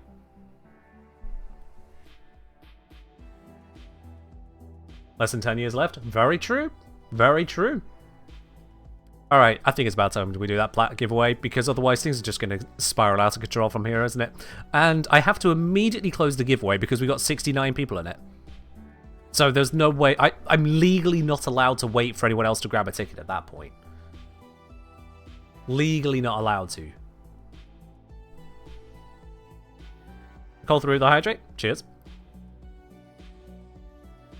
Alright then.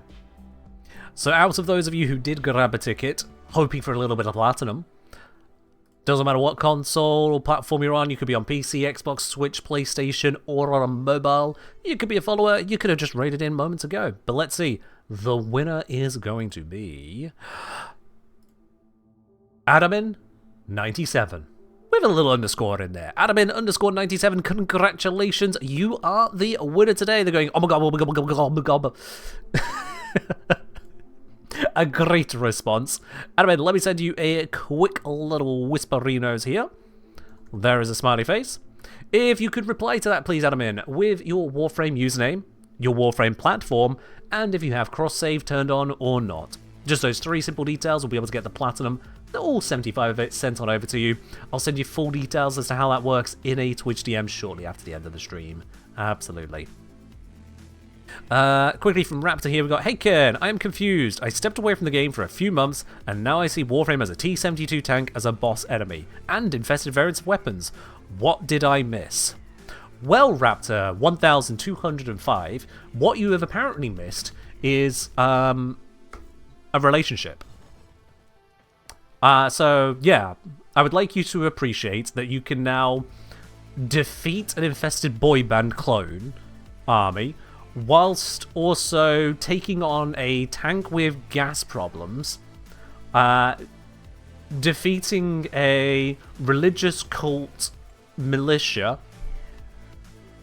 and you can date people through a 90s themed chat message interface. Yeah. And if you don't date someone, then you can just say hi to the cat. Oh, also there was a chair. The chair is haunted.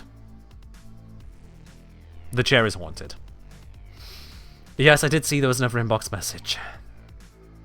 Last one, then we're raiding out. Last one. From Jellyfish413, tanks for everything. Mild concern. Yep, it's a tank.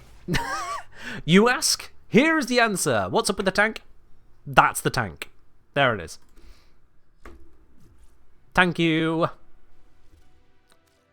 Oh, not mods. No, no, no, no, no, no, no, no, no, no, no. Stop.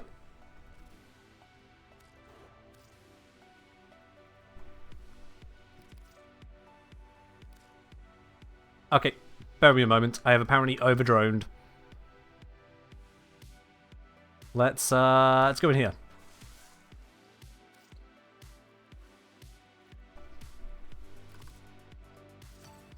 There we go. That room can have more decorations.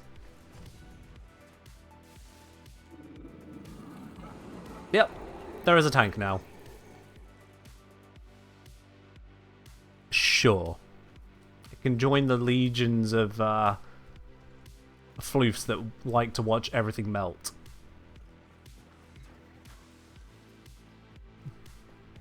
It goes around. Yup, it's a domestic drone. It goes around like these little things do, and those things do, and this one does. And I believe one of these drones is smaller than the others as well. Intentionally. Also, there's a maggot. Because what has happened to my orbiter? What even has happened? And there's a Marlena? Yeah. And there's a Snek and Ireton in the wall, and just, yeah. What even has happened to my orbiter? We need to raid out of here before I completely break. I don't know how to describe any of this at this point. And there's egg. Yes, there is egg. Thank you. Yes, we have egg. It is a very voidy egg. It is purple and weird. Yup. Great Cape Goomba, very sorry. The raffle already ended. You kind of need to join the stream during the stream's scheduled hours. Yeah, you'll have another chance next time. Let's see. Who are we raiding into today? Who are we raiding into today? If we have a look at the Warframe category, let's sort by nerds. Wow, that is the worst thumbnail I've had in a while. Okay, cool. Not a fan. Let's see here. There is Xenos we could go to. There is... Actually, that's the ones I recognize. Alright, we're going to Xenos. If everyone's going to jump off to different games, we'll go for Xenos. No problem there. Is it as bad as the Katia squat? It's not as bad as the Katia squat. No. Alright, we are raiding off out to Xenos Fire now. Another cool creator. you can definitely check out what they're up to today. Apparently they are doing new GPU testing. Oh, well, I wish them all the best with that. But that is all from me today. I will be live again on Friday for the dev stream, so make sure you are around for that. And of course tomorrow, I say of course, but tomorrow we'll be having a new Zero to Hero episode as well, so you can look forward to that over on YouTube. But have a good rest of your week. I'll see you on Friday. Bye bye.